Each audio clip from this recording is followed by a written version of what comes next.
Chapter 453. In the Hall of Diligent Government, in addition to Emperor Jing, who was sitting in the seat of honor, there were many people in the hall.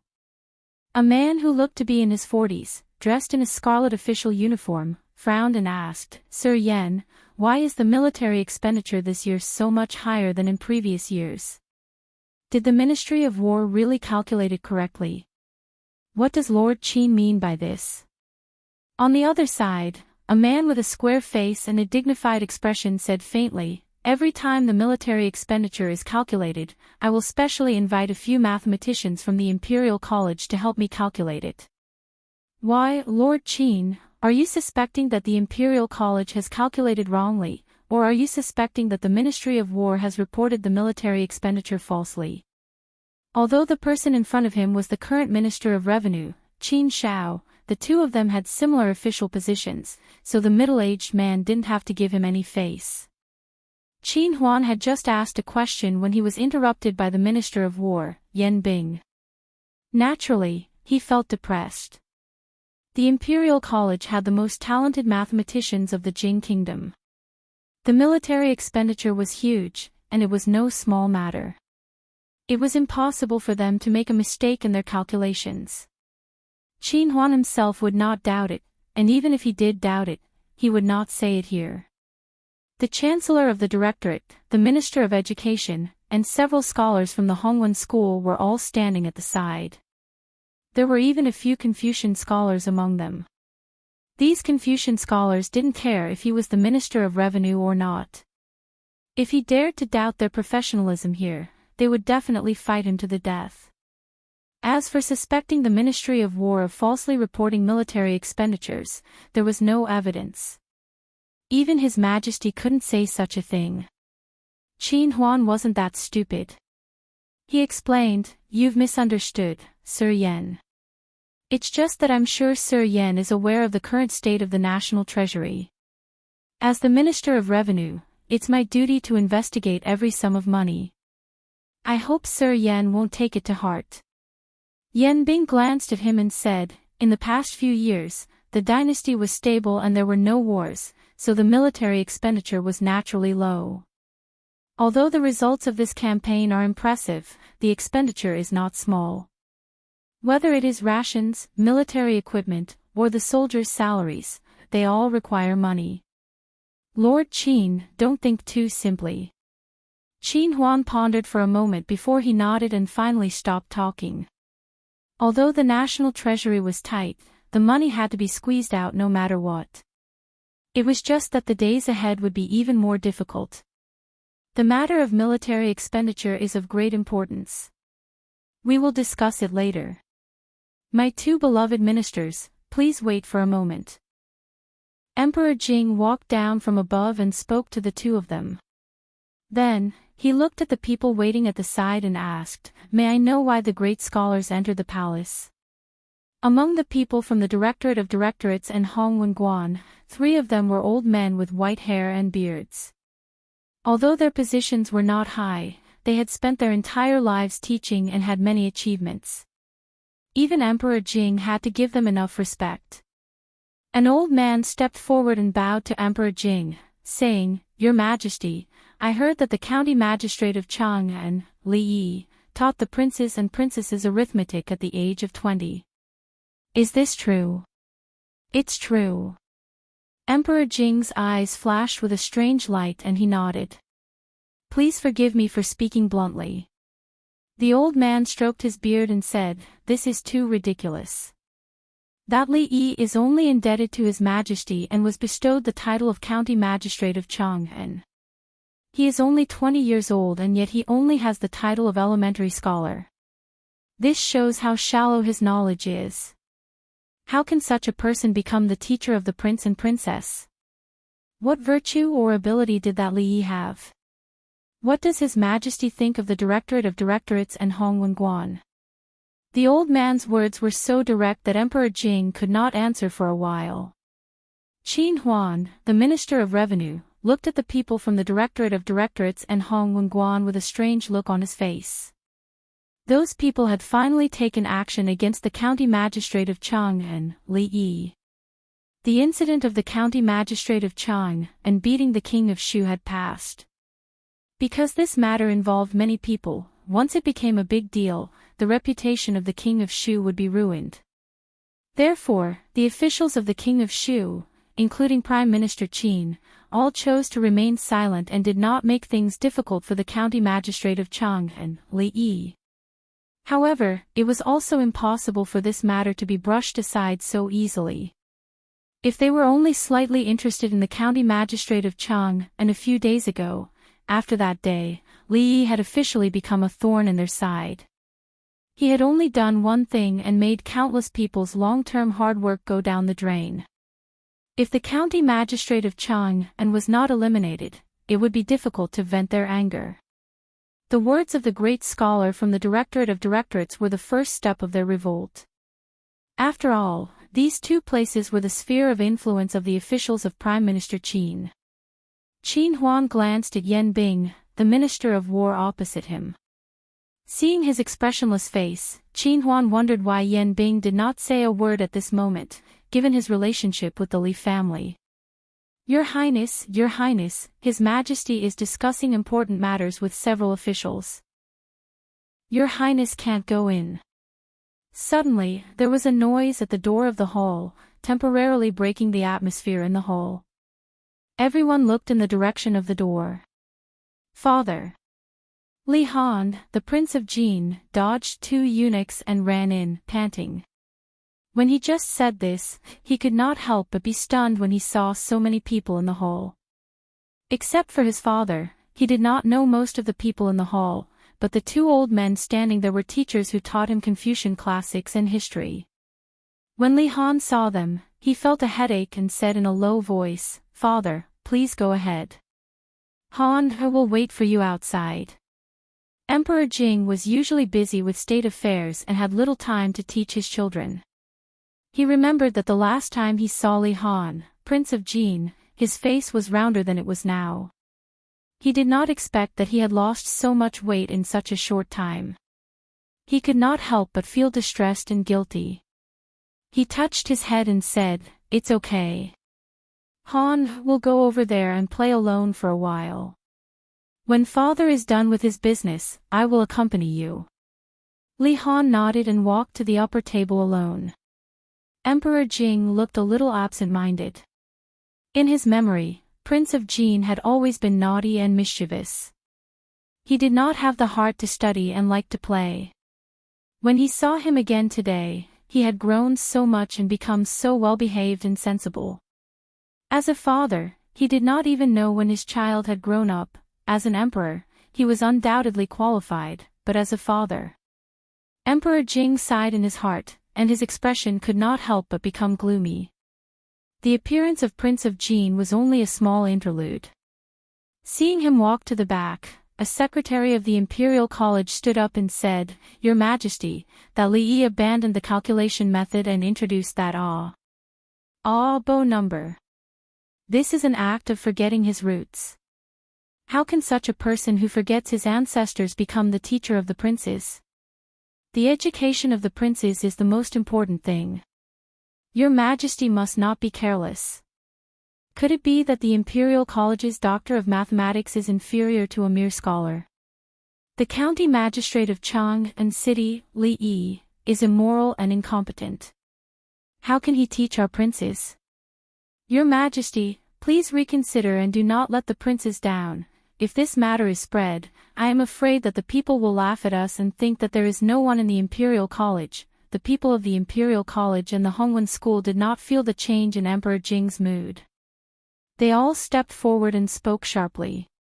There was only one request. The County Magistrate of Chang and City, Li Yi, had no talent and was not qualified to be the teacher of the princes and princesses. In order to prevent the princes from being delayed, they should choose a doctor of mathematics from the Imperial College to teach them personally. As for the County Magistrate of Chang and City, Li Yi, he should go back to where he came from. The people of the Imperial College and the Hongwen School tried to persuade Emperor Jing. On the table, Prince Jin, Li Han, was not interested in the conversation. He sat on a chair that did not match his body and looked around for a while. He felt a little bored and glanced at an open memorial on the table. He casually glanced at it and saw something familiar. He moved closer with interest. Chapter 454. Qin Huan listened to the advice of the directorate and the Hongwen school. He waited quietly on the side without much change in his expression. Although his surname was Qin, he had nothing to do with Prime Minister Qin. Because of his sensitive identity, he had never agreed to be recruited by any prince. Moreover, deep down, he did not approve of the king of Shu becoming the next emperor. If he was merely of mediocre aptitude, it would have been fine. It would have been difficult for the kingdom of Jing, which had been stabilized by several generations of emperors, to be completely defeated in his hands. However, the things that the king of Shu had done in recent days had caused him to become somewhat vigilant. Not to mention that the king of Jing kingdom was incompetent. If he did not have the most basic moral integrity and was surrounded by foreign enemies, there was a possibility that the king of Jing kingdom would perish. As for Li Yi, the prince of Chang and county that everyone was talking about, Qin Huan never doubted His Majesty's ability to judge people. Since His Majesty asked him to teach the princes and princesses arithmetic, it meant that Li Xianzi was indeed qualified to do so. Anyway, this matter had nothing to do with him, so he stopped paying attention to it. Qin Huan glanced around the hall casually. When he was about to withdraw his gaze, he was suddenly startled and looked in a certain direction. Monarch Jin's fat figure was lying on the table. He bit the tip of his pen and frowned, as if he was thinking about something. After a while, his eyebrows relaxed and he looked a little proud. He picked up the pen and wrote quickly on the paper. After a while, he frowned again. Seeing this, Qin Huan suddenly felt a little confused. Seeing that the directorate belittled Li Yi's new arithmetic, Emperor Jing frowned and asked, "Isn't it said that the new arithmetic created by Li Yi is convenient and easy to use? I asked the directorate to try it out for a year. If it works, it will be promoted to the whole country. With such merit, why can't Li Yi be the teacher of the princes?" An old man snorted and said, "I've seen Li Yi's new method of calculation. It's nothing but a crooked method. How can it compare to the method passed down by our ancestors? The method of calculation is so convenient, yet he actually wants to replace it. If I were to meet such a person who has forgotten his ancestors, I'll definitely smash his head open." Qin Huan withdrew his gaze from Prince Jin and looked at the old man. The corners of his mouth couldn't help but twitch. Li Xianzi even dared to beat the king of Shu, so why would he be afraid of an old scholar? He was afraid that his old bones would be torn apart before he could break Li Xianzi's head.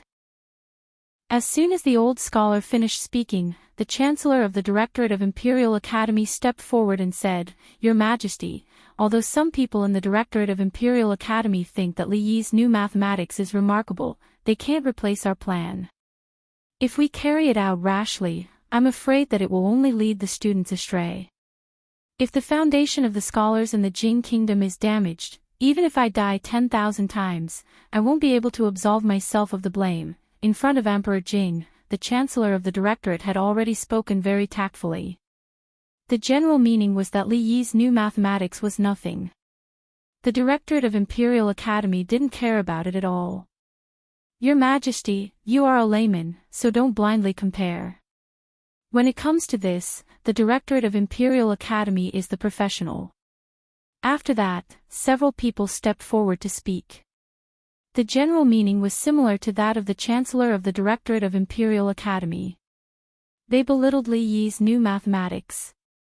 If such a person was allowed to teach the princes and princesses, not only would the Directorate of Imperial Academy and Hongwen School lose face, but His Majesty would also lose face outside the palace. Emperor Jing frowned, and a trace of doubt finally appeared on his face. Although he had dabbled in mathematics, he was not arrogant enough to think that he was better than the Directorate of Imperial Academy. Everyone, including the two great scholars, belittled Li Yi's new mathematics. Was he really wrong? Thinking of the way Li Yi used to teach the princes and princesses, Emperor Jing became even more doubtful. Seeing the doubt on Emperor Jing's face, the officials of the Directorate of Imperial Academy and the scholars of Hongwen School finally breathed a sigh of relief. The teachers of the princes were respected and extraordinary. This was an invisible umbrella in itself. Without this identity, the Prince of Chang and County was just the Prince of Chang and County. It would be much more convenient for them to deal with it. Qin Huan looked at Yan Bing again and found that he still had a dead face. His Majesty was obviously about to be convinced by them. Was Yan Bing really not going to do anything? Forget it. Anyway, this matter has nothing to do with me. Qin Huan shook his head and inadvertently glanced at Prince Jin behind him. He found that Prince Jin had put down his brush and stretched himself. The expression on his face seemed to be a little satisfied. In that case.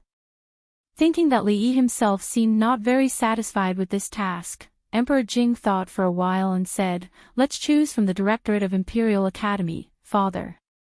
Suddenly, a child's voice came from behind. Emperor Jing turned his head and saw Prince Jin, Li Han, standing behind him with something in his hand. Taking a closer look, he found that it was a memorial that had just been submitted by the Ministry of War. It recorded the details of various military expenses.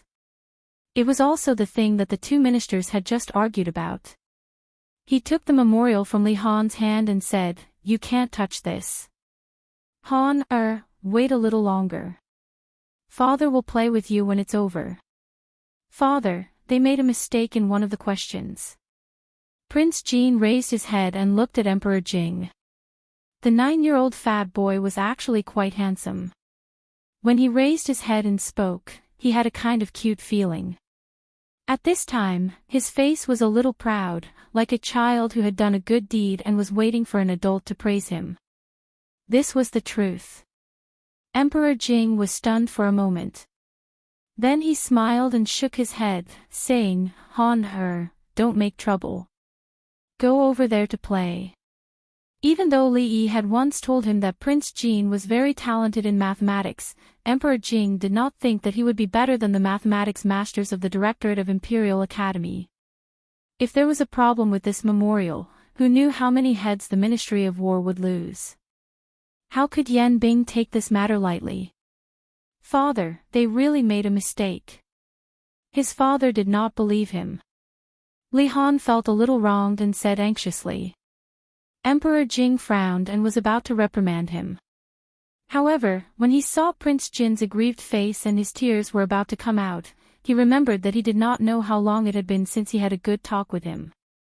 His heart softened and he said, "Well, then Han, tell father, where did they make a mistake?" The fat boy smiled again and opened the memorial in Emperor Jing's hand. Seeing the dense and strange characters on the memorial, Minister of War Yan Bing's face changed greatly. He looked at Emperor Jing and said, "Your Majesty, this." Emperor Jing waved his hand and said, "Just draw up a new one after you leave." Yan Bing watched Prince Jin open the long memorial and spread it on the ground. The original blank space had long been filled with characters.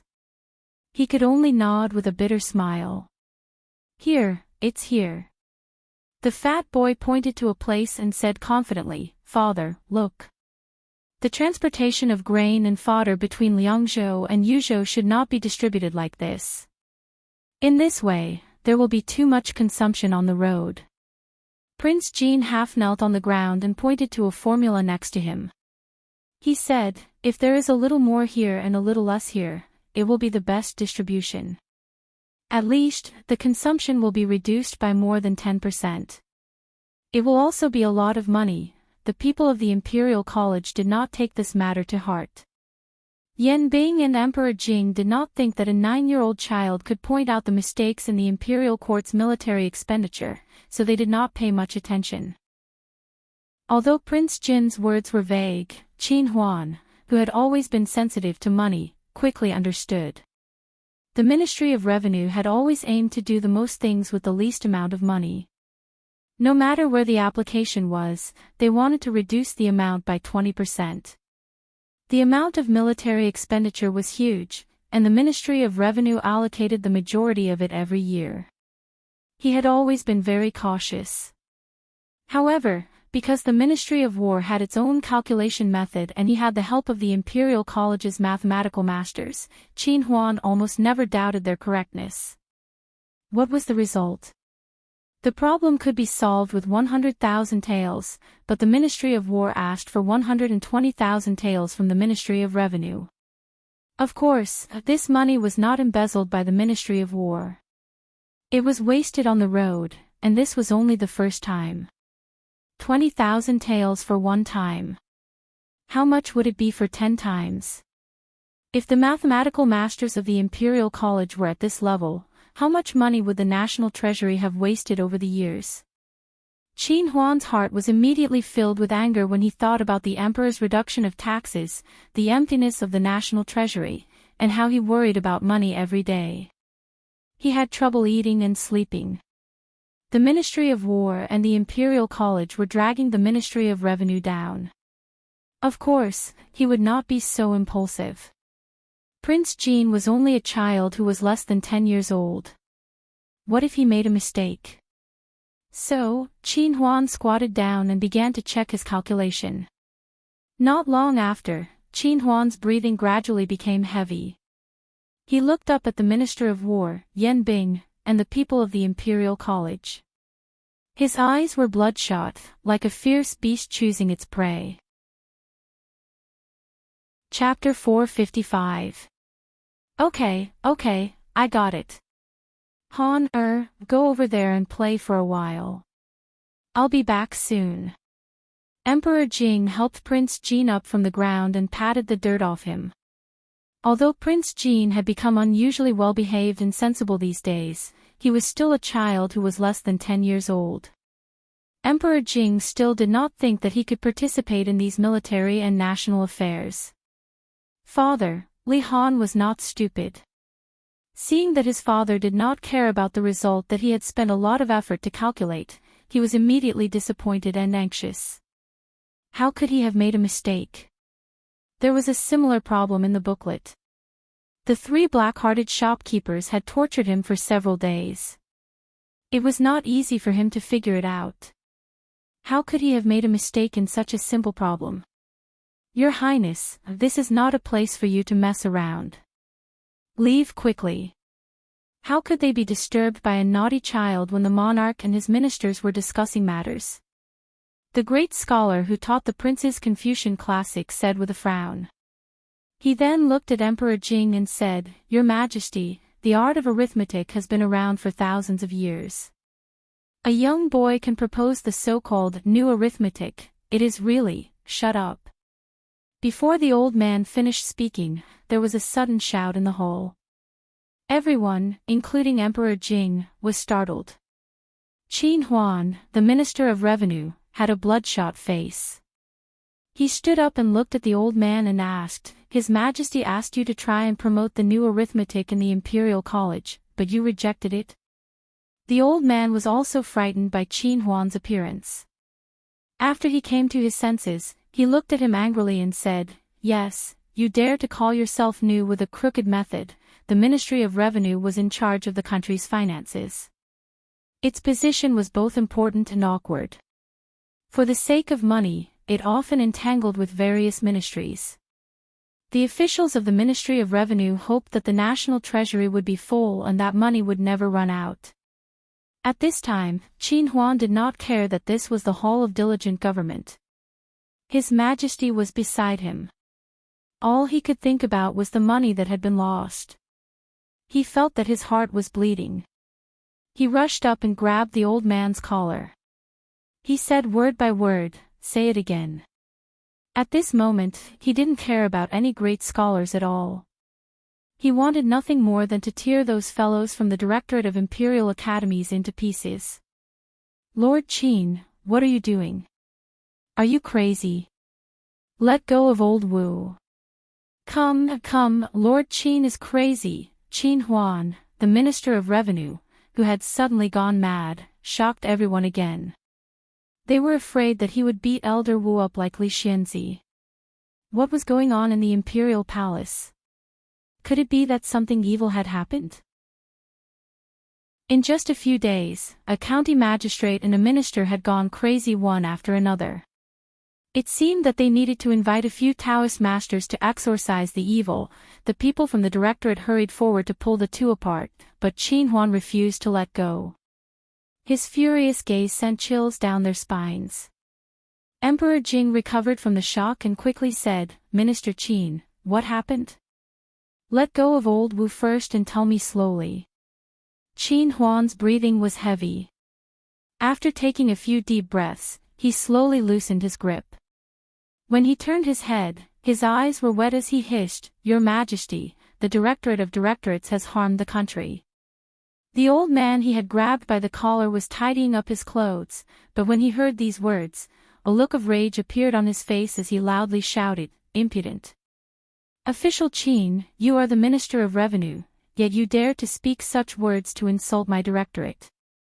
This old man will definitely report you in court in front of all the officials. Report your mother."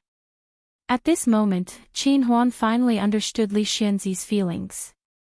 Even though the other party was a respected scholar, he still turned his head and scolded him before kicking him. The dignified scholar of the directorate had been kicked by the Minister of Revenue. The atmosphere in the hall suddenly became a little quiet. Mad, official Qin was really mad. The people from the directorate were so agitated that they even forgot to help Elder Wu up. The Minister of War, Yan Bing, finally revealed a shocked expression. He had never thought that Qin Huan, who had always been known as a gentleman, would have such a violent side. Yan Bing admitted defeat to beating the directorate's great scholar in front of His Majesty. Li Han sniffled and looked at the scene in front of him. He suddenly had a bad premonition. Before anyone could say anything, Qin Huan picked up the memorial and handed it to an official of the directorate. With a trace of disappointment on his face, he said, "Take a look, all of you. There happened to be a professor of mathematics in the hall today." When he saw Minister Qin's appearance, he felt a chill in his heart and moved his head closer. A moment later, the professor's forehead was covered with a fine layer of sweat. He raised his head and wanted to say something, but his lips were trembling and he couldn't make a sound. Plop! The dignified professor of mathematics of the directorate collapsed to the ground with his legs weak. "Professor Su, what's wrong? What happened? Say something. Professor Su, Professor Su." The official of the directorate shook Professor Su's shoulder anxiously, only to find that his face was pale and his eyes were lifeless. He didn't say a word. Minister of War Yan Bing, who was standing to the side, seemed to think of something. His face suddenly turned pale. When he looked at Qin Huan, he found that Qin Huan was looking at him with pity. His heart gradually sank into a bottomless abyss. Seeing that Emperor Jing was still a little confused, Qin Huan picked up the memorial and walked in front of Li Han. He said respectfully, "Your Highness Prince Jin, please tell us again." Even if Prince Jin was young and ignorant, he knew that something big had happened. He didn't want to show off anymore and ran out of the door. "Father, I suddenly remembered that Lady Mother was looking for me. I'll go back first." After running a few steps out of the hall, he was caught by the guards. Prince Jin said with some annoyance, "I've written it clearly. Why can't you understand it? I don't have time to tell you again. I have to go back to eat." Today was obviously not a good time to discuss with his father about not going to the mathematics class in the future. His father and those people looked at him strangely. Prince Jin decided to run away first. "Your Majesty, the method used by Prince Jin can save nearly 10,000 taels of silver just by transporting grain. I believe that County Magistrate Li's new mathematics is not only suitable for this. The officials of the directorate are doing nothing but doing nothing. They have eyes but failed to recognize Emingsu. It's a big mistake." Although Qin Huan calmed down, his tone was still angry. Does teacher teach you these things in class? Emperor Jing thought for a moment, looked down at Prince Jean and asked. Thinking of the difficult problems in the booklet, Prince Jean shook his head and said, "This is nothing. Teacher's teaching is much more difficult than these." Emperor Jing touched his head with a smile and said, "Father knows." Han, go back first. Father has something important to discuss with these officials. Li Han felt as if he had been pardoned and ran out quickly. We are guilty. When Prince Jean stepped out of the hall, all the people of the directorate knelt down and said in a trembling voice. Chapter 456.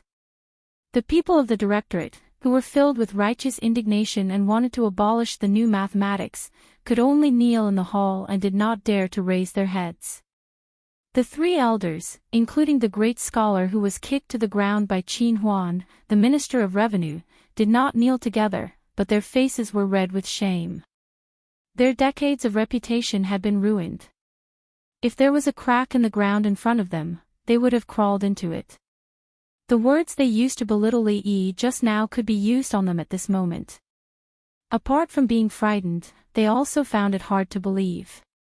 Was the new mathematics so wonderful that it could make a 9-year-old child surpass a master of mathematics who had been immersed in it for decades?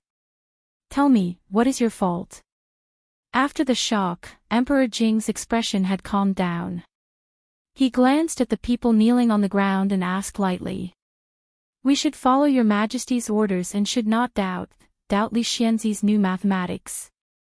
The Chancellor of the Directorate said in a trembling voice, the calculation method we use is not as good as County Magistrate Li's new calculation method, but what the Directorate has obtained is the new calculation method. As for the problem of selecting the best candidate just mentioned by Prince Jean, not only I have never heard of it, but I'm afraid no one in the entire Directorate, or even the whole world, has ever heard of it. However, County Magistrate Li is indeed a genius. I sincerely ask Your Majesty to allow the Directorate to assign 2 doctors of mathematics to study with the princes. The members of the Imperial College looked at each other for a while and then spoke up one after another. They admitted their mistakes with a sincere attitude and did not mention anything about the admonition just now. They praised the new mathematics and expressed their willingness to learn advanced techniques from Li Xianzi. In summary, the core meaning they wanted to express was that it was not that they were too useless. Everyone had been like this for decades, not only our country, but also other countries. They would not take the blame for the previous mistakes. Li Xianzi was so powerful, so it was better to promote the new mathematics as soon as possible. It was not that they did not want to take the blame, but that they could not bear it at all. According to Lord Qin, the National Treasury lost a terrifying amount of money every year. Even if the Directorate sold itself, it would not be able to pay it back. The Minister of War, Yan Bing, knelt in front of Emperor Jing. His face was ashen as he said in a deep voice, the military expenditure was not calculated accurately. Even if I were to die 10,000 times, would not be able to atone for my sins. Emperor Jing personally helped him up. He shook his head and said, this matter is not your fault. If we really talk about it, I am also at fault. I should have let County Magistrate Li carry out this law in detail. The Ministry of War was not responsible for this. Instead, it was the Directorate that disappointed Emperor Jing. The Directorate is to blame for not paying attention to the new school of mathematics. All officials will be fined a year's salary as punishment. Emperor Jing looked at the people of the Directorate of Studies and said, in addition, immediately summon the mathematics professors and students of the Directorate of Studies to the palace. I want to see with my own eyes what the mathematics talents of our court are like. He trotted all the way back to his residence. Before Prince Jean Li Han had time to catch his breath, a eunuch issued an edict to summon all the princes and princesses to Bowen Hall. Prince Jean followed the eunuch nervously and saw that several princes were already waiting there. He went forward to ask about the situation and learned that his father was going to test their homework. His heart suddenly thumped. These days, he only cared about wandering in the sea of mathematics. How could he remember other homework? In addition to his brothers and sisters, there were more than a dozen strangers in the hall today. It seemed that they were going to take the exam with them. Prince Jean could not help but feel more nervous. After opening the test paper given to him by a eunuch, Prince Jean was stunned. The next moment, he showed a relaxed expression. Chicken and rabbit questions, well questions, and rope questions, these were all left over from a long time ago. It did not take him long to solve the answers. The questions at the back were a little good, but they were copied from the booklet given to him by the teacher. Even the numbers were the same. He could write them with his eyes closed. After a quarter of an hour, Li Han put down his pen. His father was watching from a distance and did not dare to do anything out of line. In boredom, he looked at the people around him. Shining Imperial Sister frowned. He must have encountered a problem that he could not solve. This was normal. The things taught by the teacher in class were actually very simple. The real hell was actually that booklet that belonged to him. Li Han still thought that the teacher punished him for bullying Yongning. Beside him, Li Mo bit the tip of his pen. It seemed that he did not even solve the first question. He deserved it. He actually dared to laugh at him for being fat. So what if he was fat? Being fat did not block his way. This time, he was going to lose face in front of his father. Li Xiang, who was next to him, also seemed to have encountered a problem. Li Xiang had always been his loyal follower, so he had to help him no matter what. He would think of a way to let him copy later so that he did not follow him in vain. What were those strangers doing? Why were their foreheads sweating? There were so many ice cubes, but the Bowen Hall was not hot at all. What a group of strange people. Just as Li Han was sitting there drowsily out of boredom, the students of the Imperial College's mathematics department were already drenched in sweat. Looking at the test paper in front of them, they only felt dizzy. Li Lei, Han Mimi, the pond, releasing water, entering water, were these really math questions? With doubts about life, everyone only felt that even the future had become gray. In a secluded corner of the hall, Jing Emperor and the Minister of Revenue, Qin Huan, stood there with a test paper in their hands. The people of the Imperial College stood aside obediently. They had long lost their arrogance. Your Majesty, the questions that Li Xianzi has set are really brilliant. They can be used in reality. They make mathematics not just stay on paper. It can be imagined that if the new mathematics can be implemented, it will create a whole new situation. Qin Huan finally looked away from the test paper and said with admiration. As the Minister of Revenue, he was extremely sensitive to numbers and was naturally proficient in mathematics. At this moment, he finally couldn't help but speak. Jing Emperor nodded and was not too surprised. He had long been used to Li Yi, who could always create miracles and surprises. Your Majesty, 1 hour is up. Yan Bing stepped forward and reminded. Then let's go and take a look. The princes, princesses, and the mathematics students were all driven out of the Bowen Hall. Except for Prince Jean, almost all the princes and princesses were a little nervous. The questions just now were much more difficult than what they usually did in class.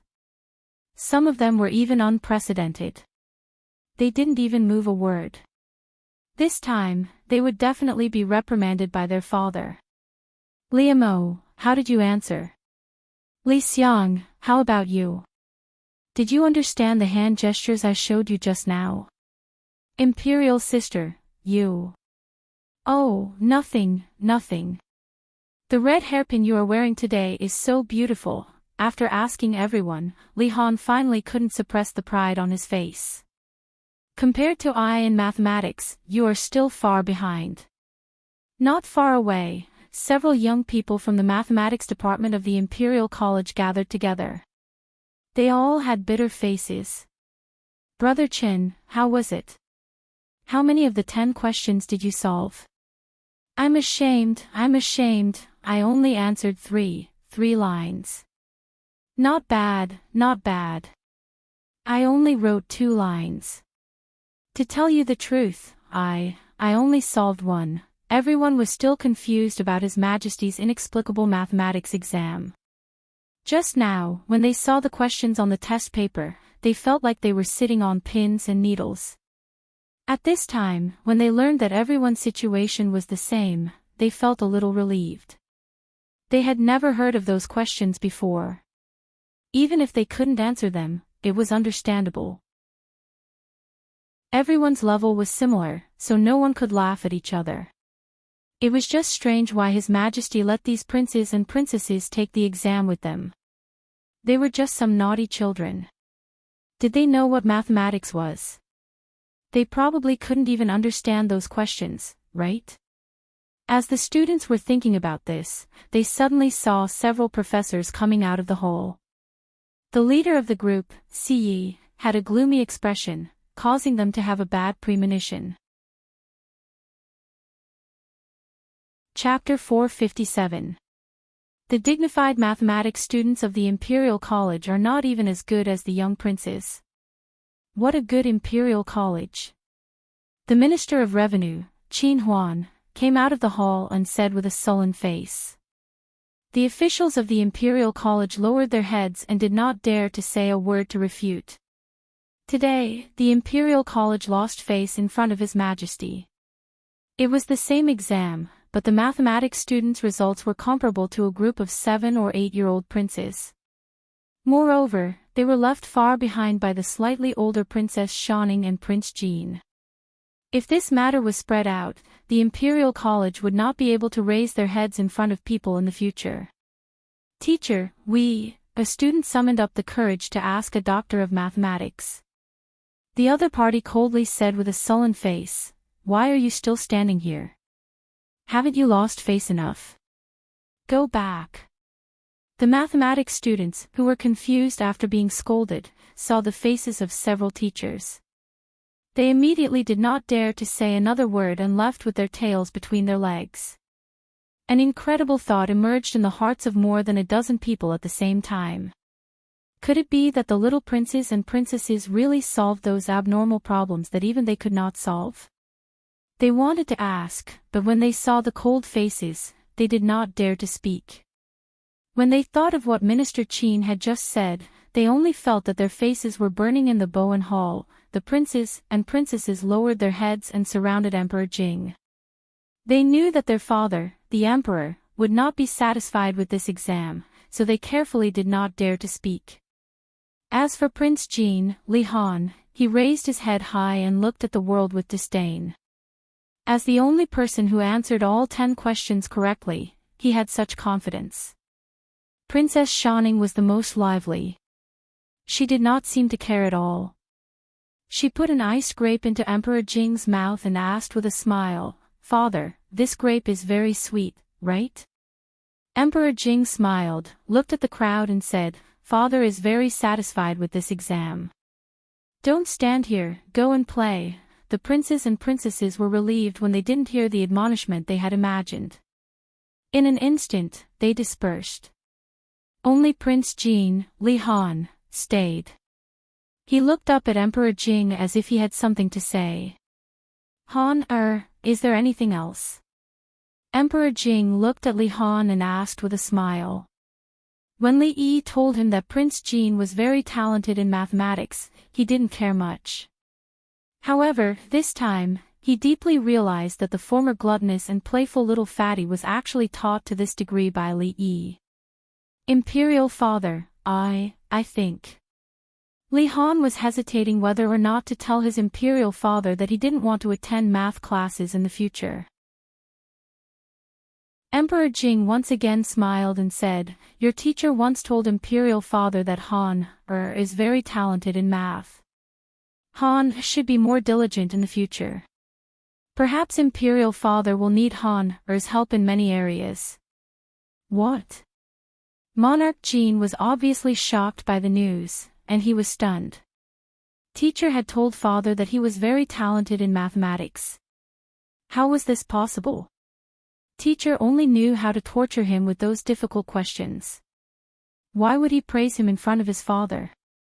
Seeing that monarch Jin was stunned, Emperor Jing touched his head and said, Okay, Han, what's the matter? Say it quickly. No. Imperial father, I'm going out to play. This accident made him forget what he was going to say. Monarch Jin's face showed a proud expression. He grabbed a few grapes from the plate on the side and ran out of the hole. Emperor Jing smiled and watched him run away. When his eyes fell on the stack of examination papers again, his face gradually showed a thoughtful expression. Why are you here? Li Yi looked at Li Xian, who came in from the outside, and asked in surprise. It's boring to stay in the prince's residence, so I came to take a look. Li Xian said casually, but he looked at the things in Li Yi's hands. He curiously asked, What are you doing? Aren't you grounded? Li Yi asked in confusion. Yes. Li Xian nodded and looked at Li Yi strangely. Does it matter? It doesn't matter. Li Yi shook his head. Even the world belonged to their big family. Being grounded was just a casual remark from the old emperor. It had nothing to do with whether Li Xian was in the prince's mansion or not. Li Xian looked at the rags in Li Yi's hands and lost interest in them. He ran out of the kitchen to get a pot of grape wine and moved a chair to sit next to Li Yi. He took a sip and said, When I was a child, I was always bullied by the king of Shu. This time, I finally got revenge. If there are such good things in the future, remember to call me. Come on. Li Yi lowered his head and continued to work. He didn't even look at him. He said, How you fight with the king of Shu is the royal family's business. If I beat the king of Shu again, who knows where my head will be. Then why were you so bold last time? Li Xian turned to look at him. He was still very curious about this matter. Hysteria. Li Yi said in a serious tone. He then asked, How's the activity in the court these few days? Nothing much. Li Xian shook his head and said, The king of Shu is not honorable himself in this matter, so those people won't make a big deal out of it. Other than the initial clamor to severely punish the two of us, no one has talked about it in the court these days. Those people. Li Yi raised his eyebrows and suddenly became interested. He asked, Who are they? Who? Li Xian looked at him and said, Of course it's Prime Minister Qin and those officials close to the king of Shu. That day, they were also the ones who made the most noise in the court, such as the Assistant Minister of the Ministry of Rights, the Chancellor of the Directorate. Wait a minute. What are you going to do? Seeing Li Yi suddenly get up and walk into the room, Li Xian asked in confusion. Get a pen and paper. After a while, seeing that Li Yi actually took out a small booklet, Li Xian was stunned. Does anyone have anything else to report? The morning court was about to end. Emperor Jing sat on the dragon chair and asked as usual. There were not many things worth discussing in the court today, except for the fact that the third prince of the Qi kingdom had brought a group of capable people from the Qi kingdom to stir up trouble in the capital city. They had visited all the famous Confucian scholars, causing all the Confucian scholars to feel insecure and simply shut themselves in their rooms. However, there was nothing he could do about it. He couldn't just chase them all out. After all, they didn't go overboard in their actions. They discussed knowledge openly and won fair and square. Even if there were many rumors about this among the people, the confidence that they gained from defeating the kingdom of Qi was greatly reduced. Standing at the level of the imperial court, there was no effective way to reverse or change the situation. I have a report. The Assistant Minister of the Ministry of Rights, Chen Bo, walked out of the crowd with a ceremonial tablet in his arms. He said loudly, I heard that the county magistrate of Chang'an, Li Yi, was ordered by His Majesty to teach mathematics to the princes.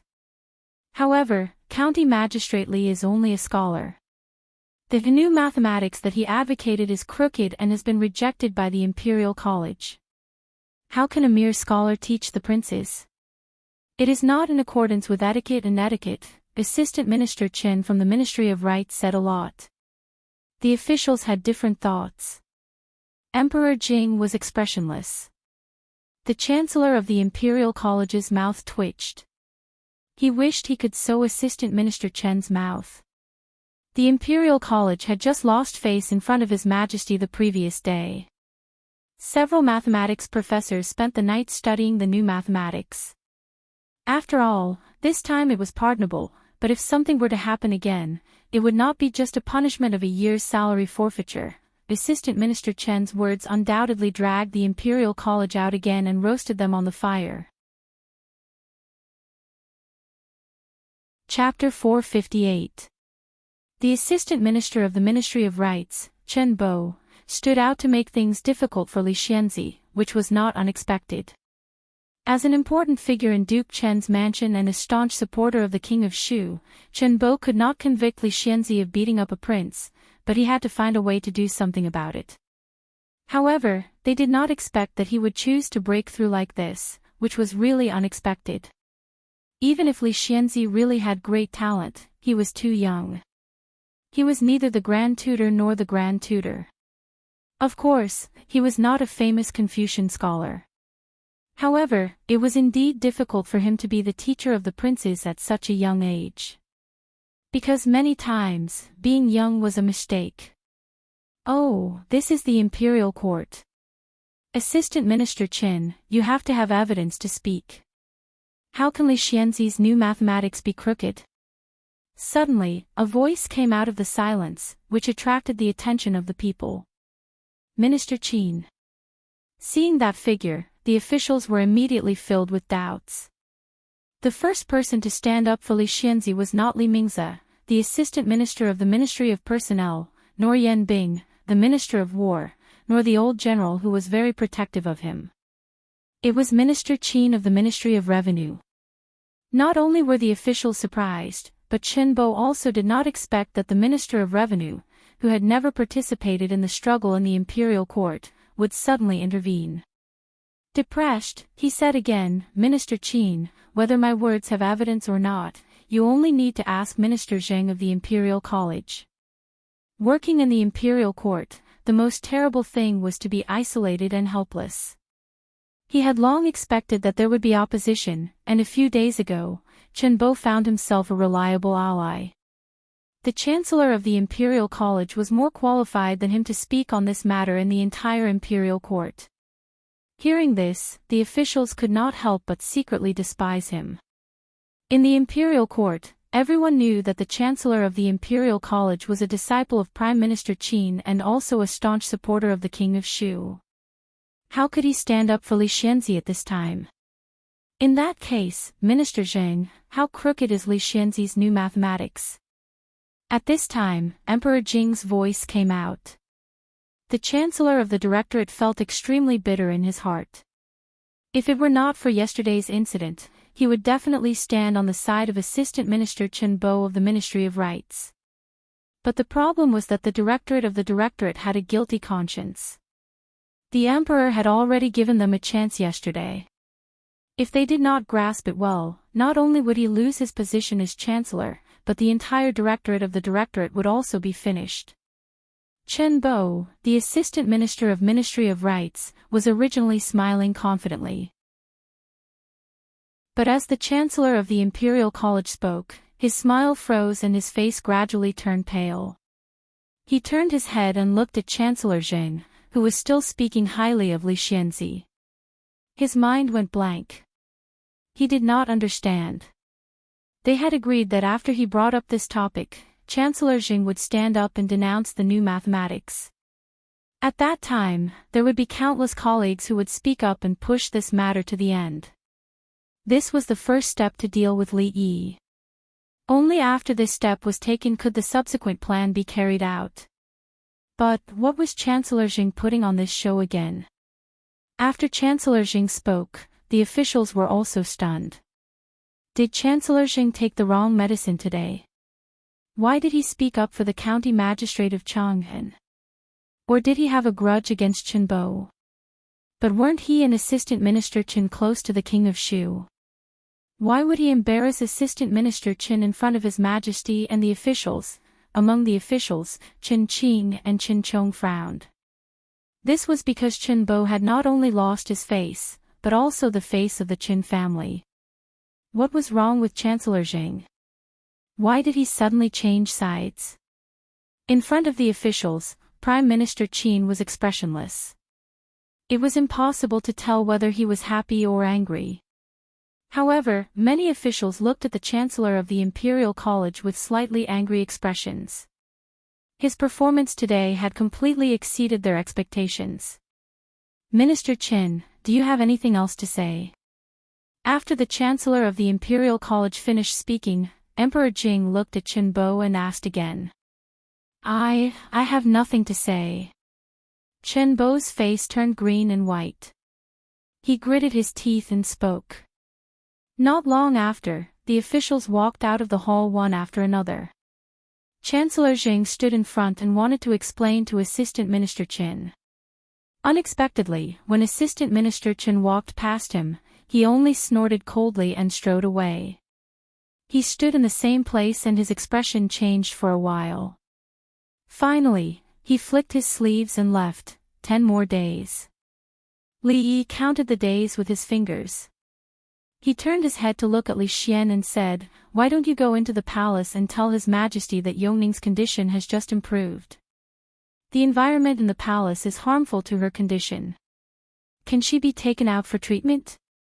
Li Xian rolled his eyes at him and said, "I am still grounded by Uncle Huang and can only stay in the Crown Prince's residence. How can I go into the palace to see him?" Li Yi shook his head. It seemed that he could not rely on this matter. However, he had waited for a year. A few more days did not matter. He lowered his head and continued to busy himself with the work at hand. Outside the courtyard, there was the sound of light footsteps approaching. "Martial uncle." Yang Liuqing stood at the door with a smile on his face. When Li Yi and Rui and Li Yi came to the capital from Qing and Prefecture, Yang Liuqing did not go with them. He stayed in Qing and Prefecture to help with the matters of the hero list. Mississippi Lu's female army also stayed there. This time, they came with Wan Ruoqing. Other than them, the real backbone of the brothel had completed the transfer from Qing and Prefecture to the capital. Old Sun, who was eager to develop, had long been impatient with them. Wan Ruoqing did not come to the Viscount's manor. Instead, she had Yang Liuqing bring a letter. "It's finally here." Li Yi finished reading her letter and put it back into the envelope. He raised his head to look at the distant sky and murmured in a low voice. "It's your luck to be able to enter the Qin manor. Keep your eyes open and work honestly. Don't look at things you shouldn't see and don't ask things you shouldn't ask. Otherwise, getting kicked out would be a light punishment. Do you all hear me?" In the Qin manor, a fat housekeeper stood with his hands on his hips. He pointed at the dozen or so new servants in the manor. "Yes." The servant said timidly. "Speak louder. Have you all not eaten?" The fat housekeeper asked with a frown. "Yes." "Qin Gui, what are you doing?" A voice came from behind. The fat housekeeper turned his head to look. In the next moment, a flattering smile appeared on his serious face. He said, "Fifth Master, the manor has been short on manpower recently. These are the new batch of servants we hired today." With that, he turned his head again. He looked at the group of servants and said, "Open your eyes wide and look carefully. This is the fifth master of the family. Quickly greet the fifth master." Hearing this, the new servants hurriedly bowed to the fifth master of the Qin manor. "Housekeeper Gui, where do you want to put these bags?" At this time, a figure with only half his head exposed walked over from behind. He carried several large bags on his shoulders and turned his head to ask the fat housekeeper. "Kitchen, kitchen. How many times do I have to say it? Put it in the kitchen." The fat housekeeper kicked the man's butt and said, "You only grow your body, but who knows where your brain has gone. Okay. The large man didn't get angry after being kicked. He responded and continued forward. Wait a moment. The Qin clan's fifth master suddenly spoke. He looked at him and asked, "What is your name?" Replying to master, "This little one is Wu Er." The man replied with a simple and honest smile. The housekeeper called Qin Gui hastily said, "Fifth master, this is the distant nephew of old man Wu, who repairs the garden. He came to seek shelter with old man Wu. I saw that he had some strength, so I had him come to the manor to do some odd jobs to eat." The Qin clan's fifth master thought for a moment and said, "I just happen to be lacking someone who can use strength. You can make the arrangements." Qin Gui was stunned for a moment, then he immediately nodded and said, Okay. Don't worry, fifth master. I will make the arrangements in a moment." Having said that, he kicked the man's butt and said, "What are you waiting for? It is your good fortune that fifth master has taken a fancy to you. Hurry up and thank fifth master." The man gave a simple smile and promptly said, "Thank you, fifth master." "Thank you, fifth master."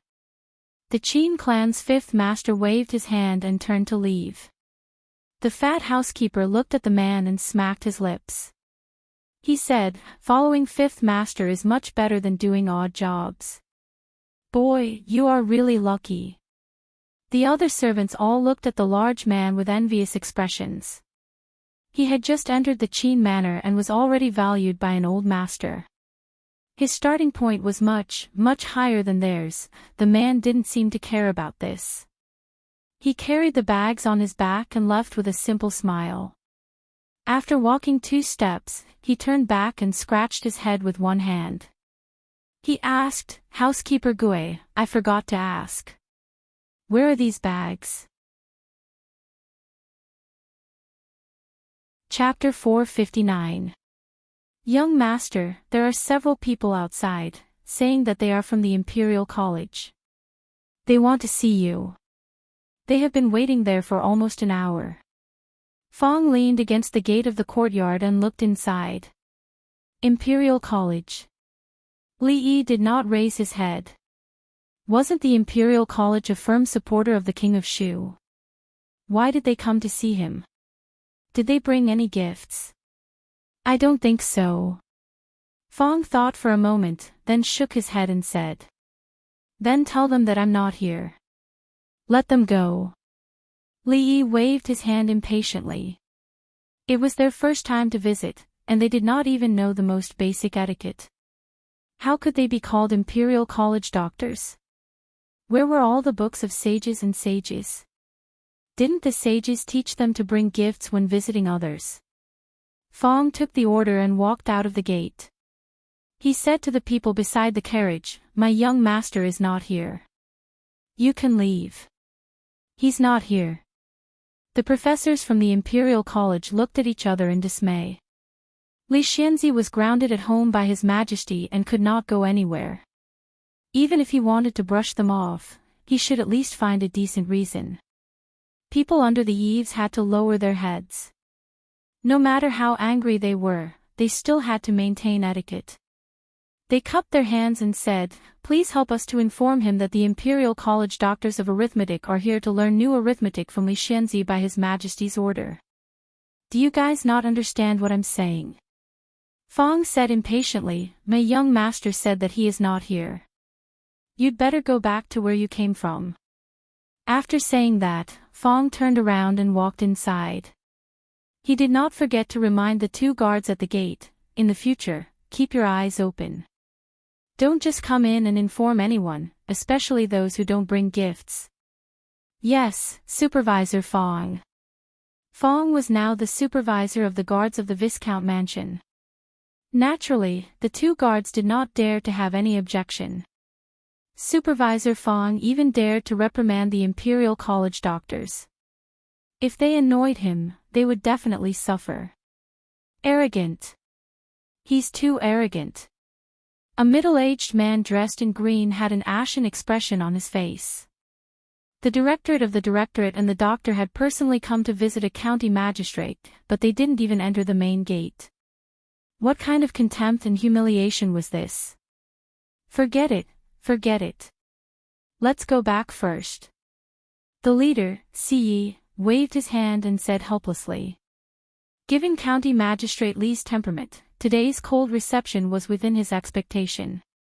A few days ago in the Imperial Court, the Directorate of Imperial Academy had impeached County Magistrate Lee a lot.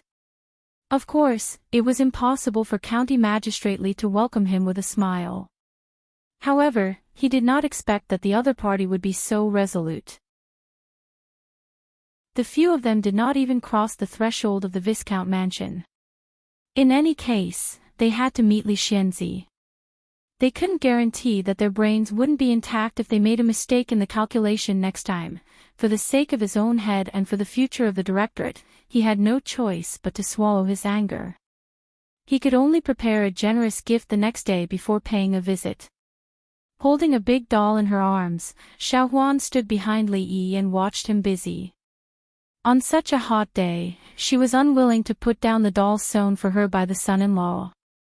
She held a small doll in her arms and a big one on the bed, which was stuffed with rags. It was very comfortable to sleep with it at night. She used to sleep with the first Mississippi. Later, with the son-in-law, she could only sleep alone. When it was cloudy and thundering, she would be too scared to sleep. These days, she slept much more peacefully with the doll in her arms. Son-in-law, I've sent those people away.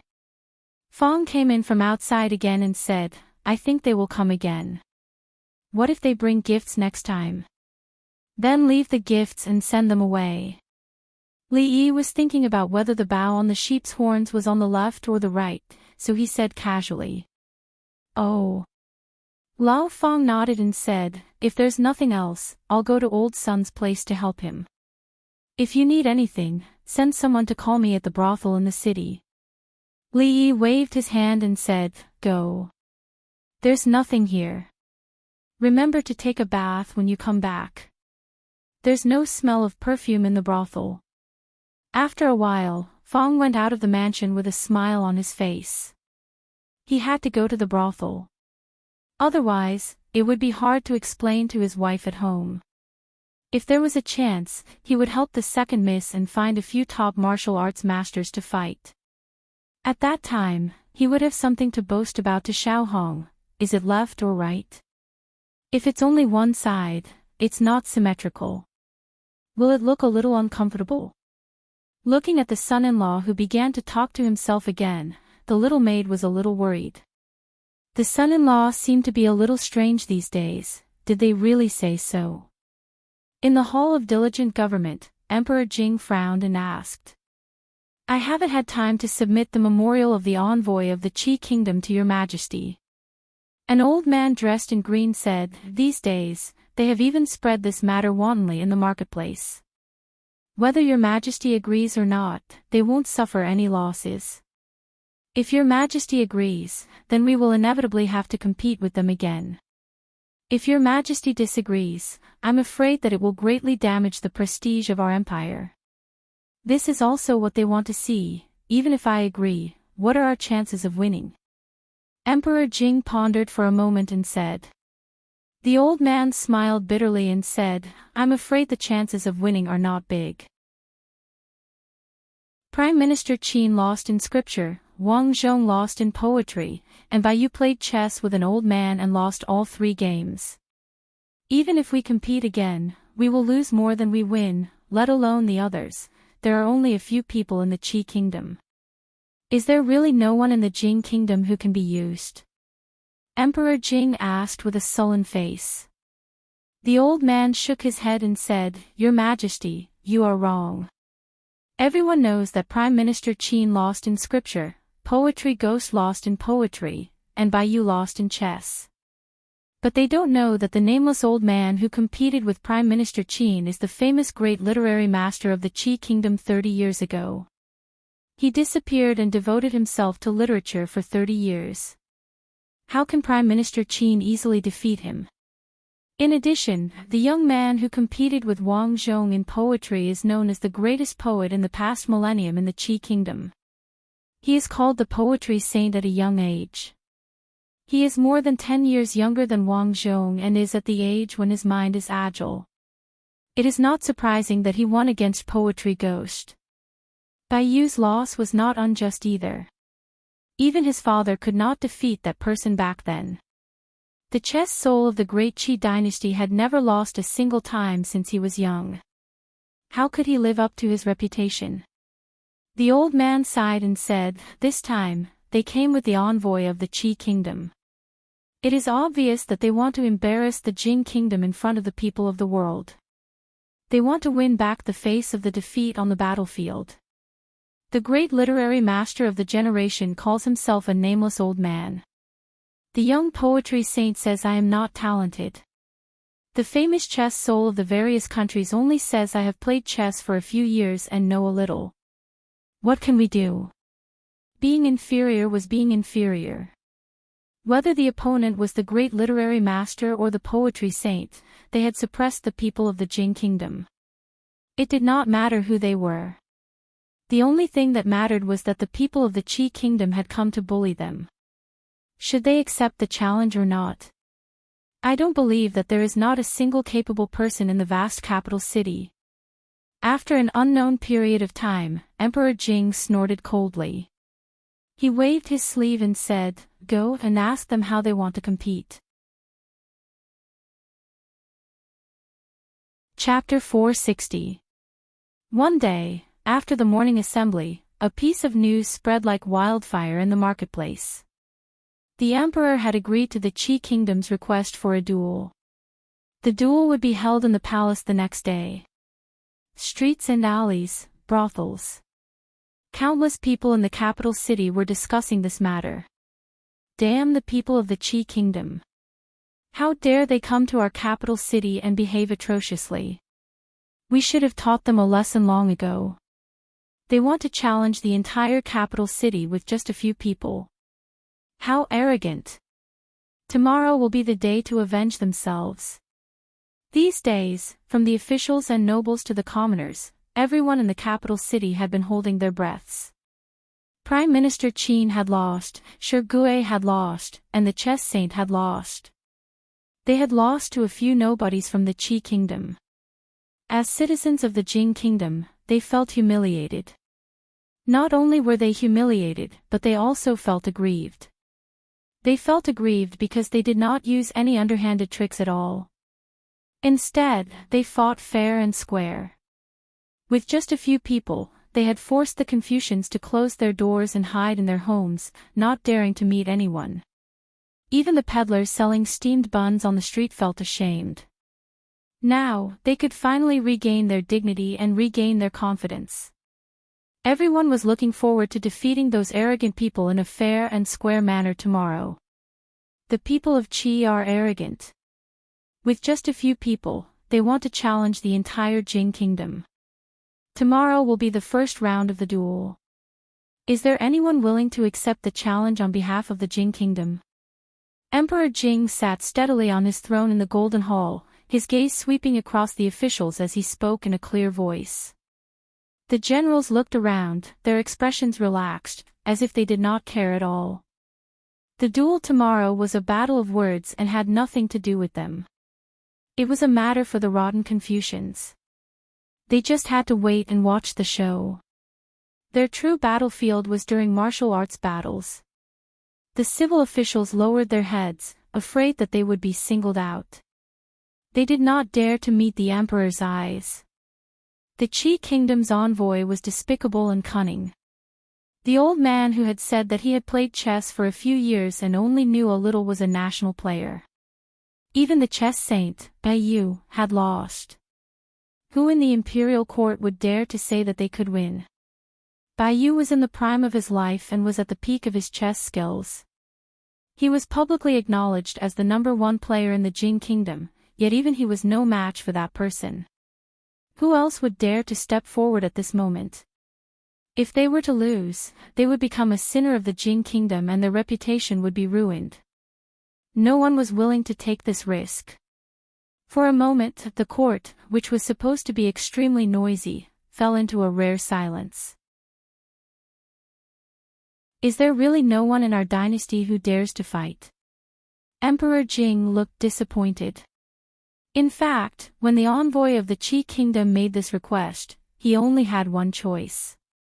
All the subjects and people in the capital, including the envoys of other countries, were watching another collision between the Qi kingdom and the Jing kingdom under the battlefield.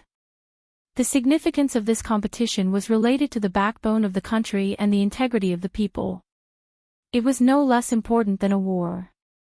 Whether the Jing kingdom would surpass the Qi kingdom again and gain great fame or be suppressed by the Qi kingdom and the people would suffer a setback, no matter what the result was, the Jing kingdom could not avoid this competition or the competition. Sigh. Suddenly, a sigh was heard in the silent court. A figure walked in from outside the hall, trembling. He bowed to Emperor Jing twice and said, "Your Majesty, I am willing to fight." A eunuch supported the old man with a terrified face. The guards at the door did not even dare to stop him. Grand Tutor Wang. No, no. Your Majesty, Grand Tutor is old. This must not be done. When this old man with white hair and a face full of wrinkles stood out, the officials were stunned for a moment. They immediately burst into an uproar and tried to dissuade him. Grand Tutor Wang was over 80 years old and had served several generations of emperors. In terms of seniority, he was much older than Prime Minister Qin and Prime Minister Xin. He was one of the few old men in the court and did not usually have to attend court. No one knew why he was making an exception today. If this old man were to play chess with the people of Qi, the civil and military officials of the Jing kingdom would not be able to face others in the future. Teacher, why are you? Please, have a seat. Emperor Jing stood up from the dragon throne and hurriedly ordered the guards to bring a chair. The old man did not sit down but continued to bow and said, "I am not talented, but I have played chess for a few years. Since no one in the imperial court is willing, why don't you let me play? I hope your Majesty agrees." Emperor Jing walked down from the throne and said with a bitter smile, "Teacher, why do you have to do this?"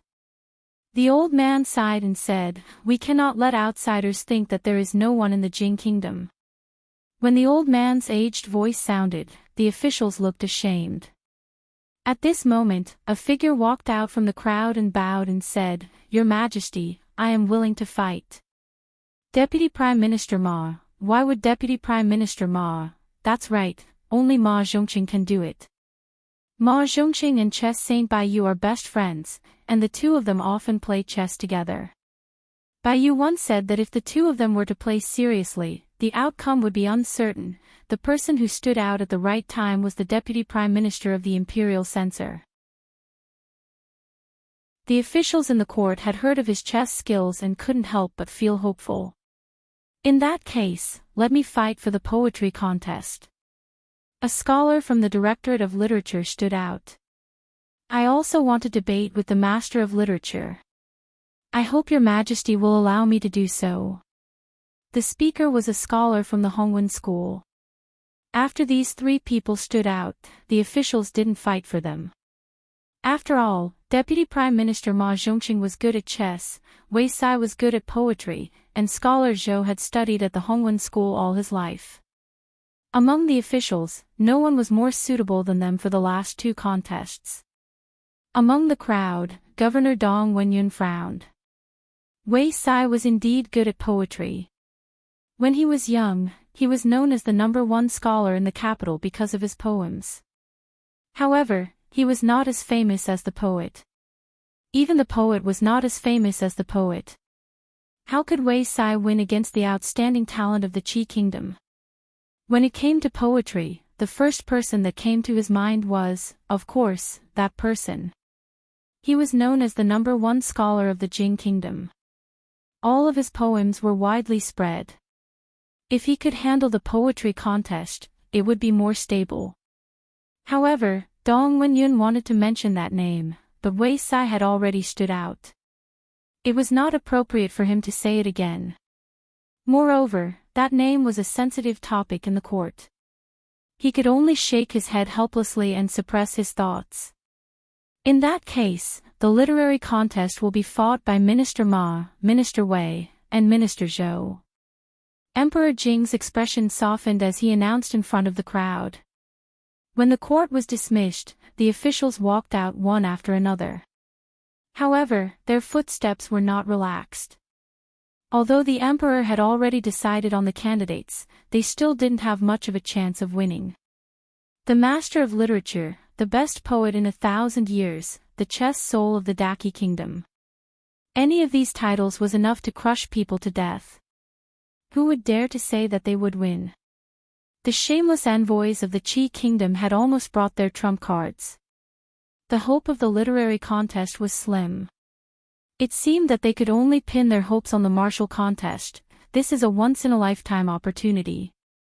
The imperial palace will be especially lively tomorrow. Are you really not going to take a look? Li Xian stood in front of Li Yi and said temptingly. I'm not going. Li Yi said without hesitation. He found that two bow ties looked more comfortable. It was just that the tailor's craftsmanship was too poor. When Fong went to the Jade Courtyard today, he had to ask him to find a reliable tailor. You don't have to worry about being grounded.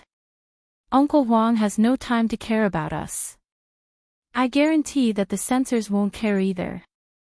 Li Xian was looking forward to the bustling scene tomorrow and continued to tempt him. Li Yi seemed to be moved. He finally looked up at him and waved the thing in his hand in front of him. He asked, do you think one bow tie is better or two? Chapter 461. The capital was rather quiet that day.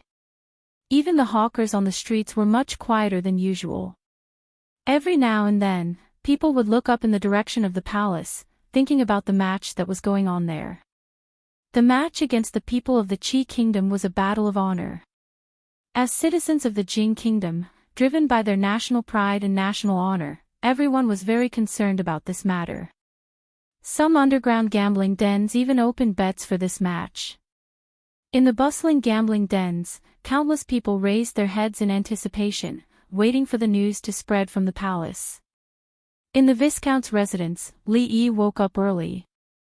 He had to supervise the two tailors to work quickly. In 2 days, when the boring match against the people of the Qi kingdom was over, his period of confinement would come to an end. He had to finish these 2 items before entering the palace. At this time, in the Golden Hall, 2 people sat cross-legged on both sides of a chessboard. On one side was Deputy Ma, and on the other was an old man with white hair and a face full of wrinkles. Today was the first match of the written examination, and it was of utmost importance. Even Emperor Jing could not sit firmly on the throne. He walked down from above, but did not get too close, watching from afar. Apart from Emperor Jing, there were only a few people in the hall. The 2 prime ministers were among them, and there were also a few old men, all famous scholars of the dynasty. On the other side, there were also several people standing behind the old man. They were all ambassadors of the Qi kingdom, and their leader was a young man who looked to be in his early 20s. In order not to disturb the 2 people playing chess, most of the officials waited outside the hall. Countless people paced in the square, their expressions faintly anxious. Deputy Ma was in the prime of his life. It was reasonable to say that both his chess skills and physical strength were at the peak of his life. Even Chess Saint Baiyu did not dare to underestimate him. Against an old man, no matter how one looked at it, he had a great advantage. However, not long ago, when Chess Saint Baiyu played against this old man, they thought the same. But in the end, Baiyu lost all 3 matches.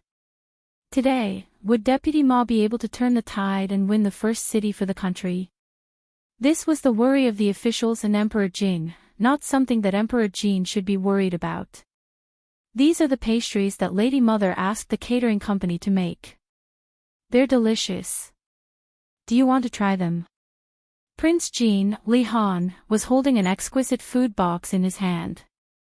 He squatted on the steps of a shady place in the palace and said to the little girl sitting there with a smile on his face. "Thank you, Brother Jean. I'm not hungry." The little girl turned her head and looked at the direction of the palace gate. She shook her head and said, "Then I'll leave it here first. You can eat it when you're hungry."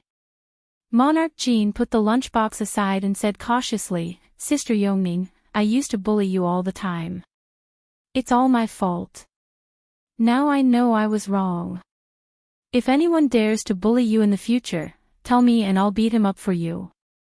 After thinking for a while, he added, "If it's my brother, the king of Shu, I can't beat him, but I'll tell you."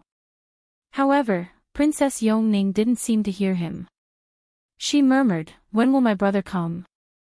Monarch Jean scratched his head and said, "You mean Master. Master has been grounded by father for half a month. There are still a few days left. He won't come to the palace these days." Princess Yongning looked a little disappointed. She subconsciously hugged her arms and then remembered that the sheep was gone.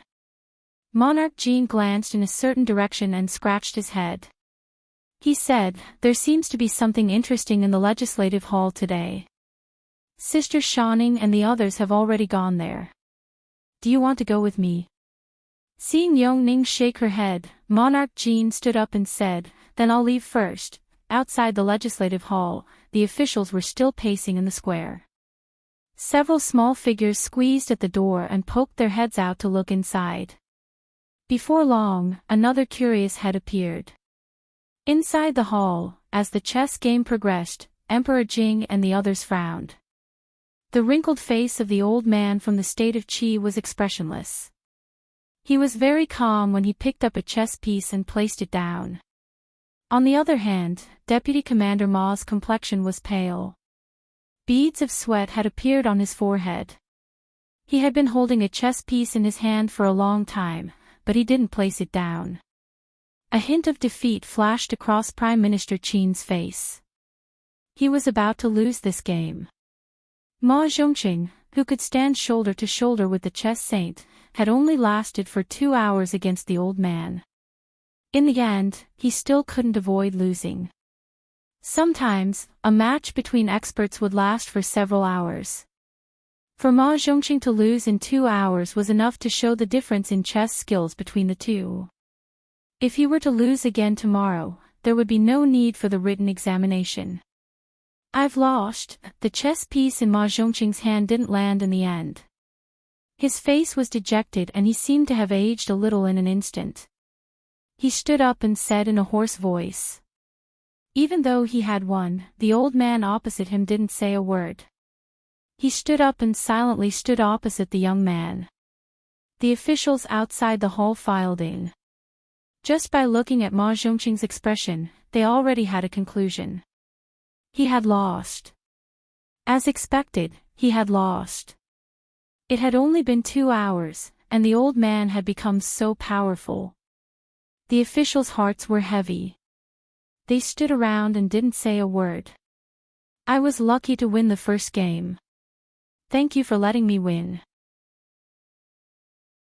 The young man smiled and cupped his hands at the crowd. Emperor Jing was disappointed. He waved his hand and said, "Let's end the court today. Tomorrow, we will continue with the second round of the written examination.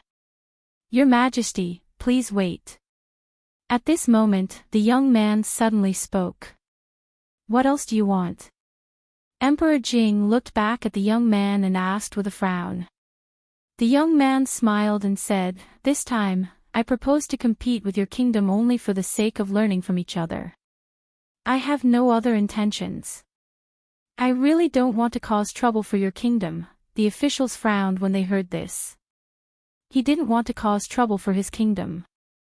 Didn't the third prince mean that if the competition continued, the Jing kingdom would continue to lose and lose face? Hearing this, the officials felt more ashamed and resentful than if they had lost the competition. "Does the third prince really think that you will win?" Before Emperor Jing could speak, Prime Minister Qin snorted coldly and said, The young man smiled and said, "Winning or losing isn't important. The purpose of this competition is to exchange and learn. If we insist on determining who is superior and who is inferior, it would lose its original meaning. I believe that even everyone here doesn't want to determine a winner and a loser, right?" The young man's words made all the officials speechless. If they had won the first round, they would not have allowed the Prince of Qi to speak so much here.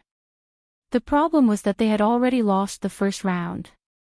If they lost the next round, they would not only lose their face, but also the face of the entire Jing kingdom. At that time, what would the commoners think? What would the other kingdoms think? The Qi kingdom had only brought a few people with them, yet they had defeated the Jing kingdom. Could it be that the Jing kingdom's imperial court was filled with a bunch of good-for-nothings? What do you want? At this time, it was not suitable for Emperor Jing to speak. Prime Minister Qin thought for a moment and looked at the young man and asked. The young man looked at Emperor Jing and said, "As long as your country agrees to a small condition of ours, there is no need to continue the competition. After the handover of the city, our envoy will immediately leave the Jing kingdom. What does your Majesty think?" Although he was unwilling to admit it, if the competition continued, the possibility of the Jing kingdom losing face would only be greater. Emperor Jing looked at him and asked, "What is the condition?" "It's very simple. It's just a small request." The young man smiled and said, "There are many people in the envoy group.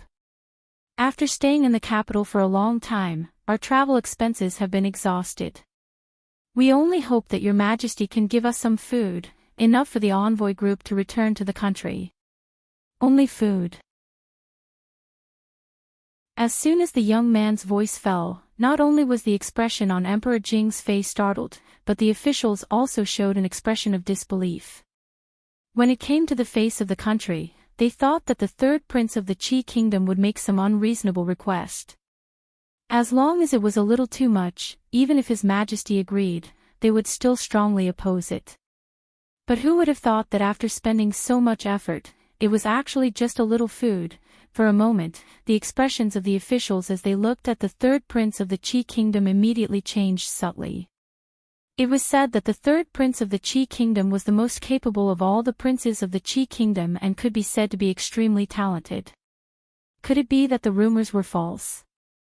Was the third prince actually the same as the king of Shu? As if not noticing the strange gazes of the officials, the young man pointed to the chessboard at the side and said, "The envoy group does not need much food. As long as your Majesty sends someone to put 1 grain of rice in the first grid of the chessboard, 2 grains in the second grid, 4 grains in the third grid, and after that, each grid will have twice the amount of rice in the previous grid, and so on. You only need to put the rice on the 64th grid of the chessboard." After the young man finished speaking, he looked at Emperor Jing with a smile, waiting for his reply. Emperor Jing did not reply immediately. He looked at the chessboard at the side and then at the young man. Judging from the performance of the third prince of the Qi kingdom, he was definitely not an ordinary person. This competition had been planned for a long time, so how could it end so hastily? Relying on the food on the 64th grid of the chessboard to return to the Qi kingdom, they would probably starve to death before they reached the Qi kingdom. What do you all think? Emperor Jing looked at the officials around him and asked. Many officials rejoiced in their hearts. They hadn't expected that the third prince of the Qi kingdom would be a fool. This was great news for them.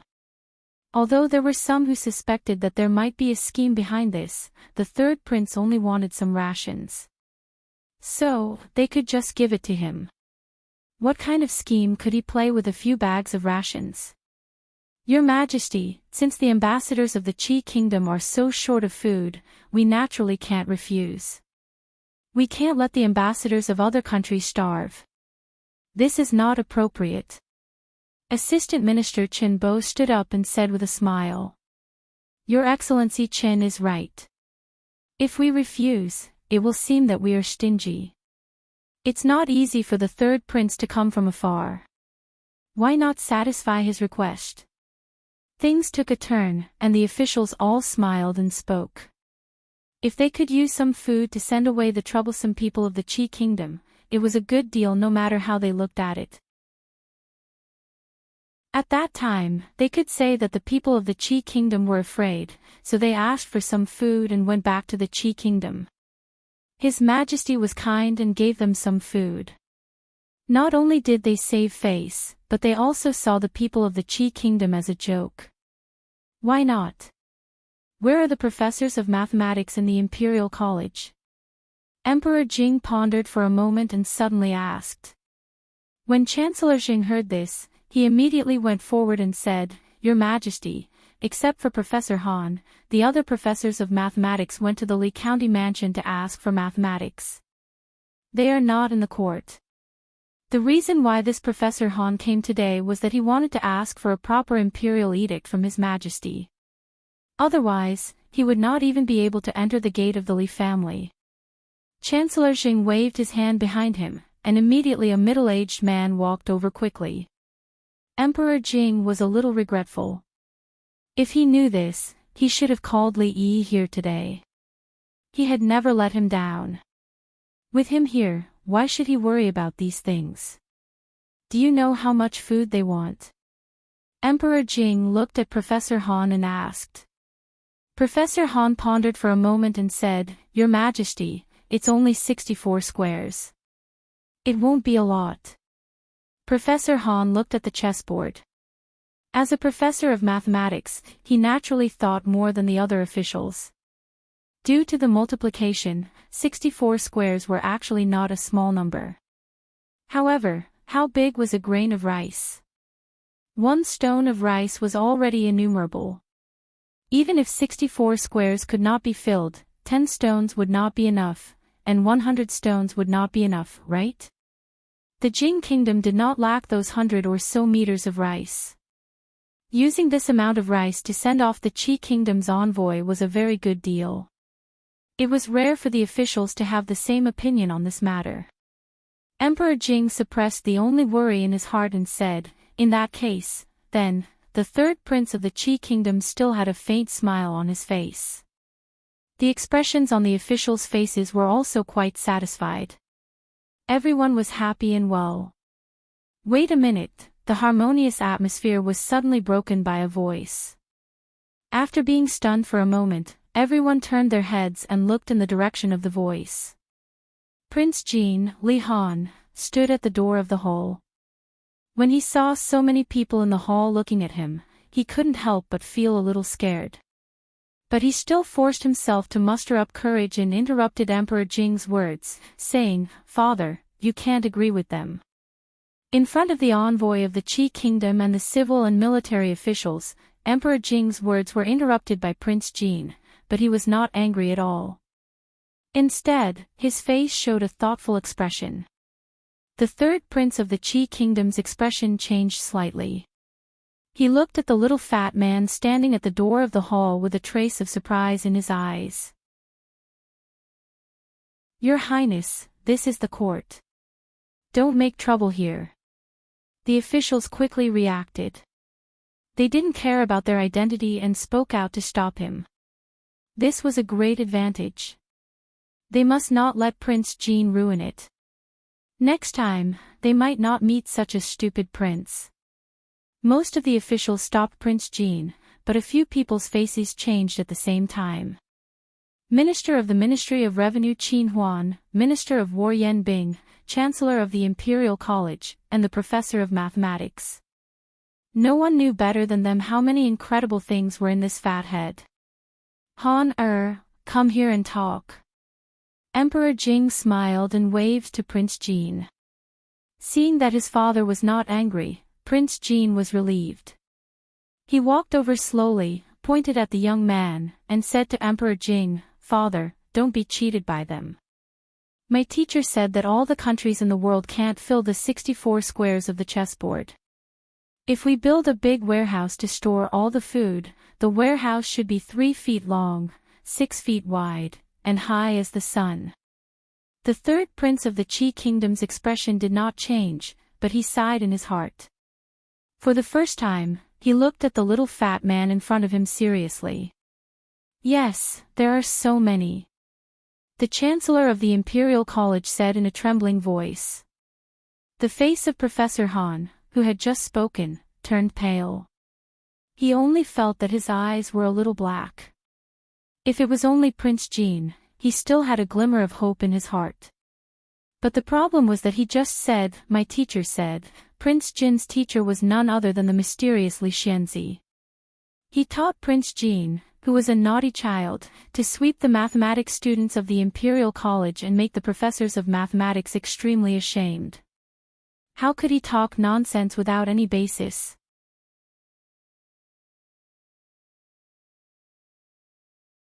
Chapter 462. Prince Jean, are you serious? Qin Huan, the Minister of Revenue, stepped forward and asked Li Han anxiously. Yes, sir. Li Han casually put the blame on Li Yi. With his current mathematics level, he couldn't handle such a terrible number. A granary as high as the sun was frightening. Professor Han, are you serious? It's only 64 squares. Are there really so many? Where are the people from the Imperial College? Come out and say something. After a moment of silence, the officials finally reacted when they saw the expressions of several important people, but they still couldn't believe what Prince Jean had just said.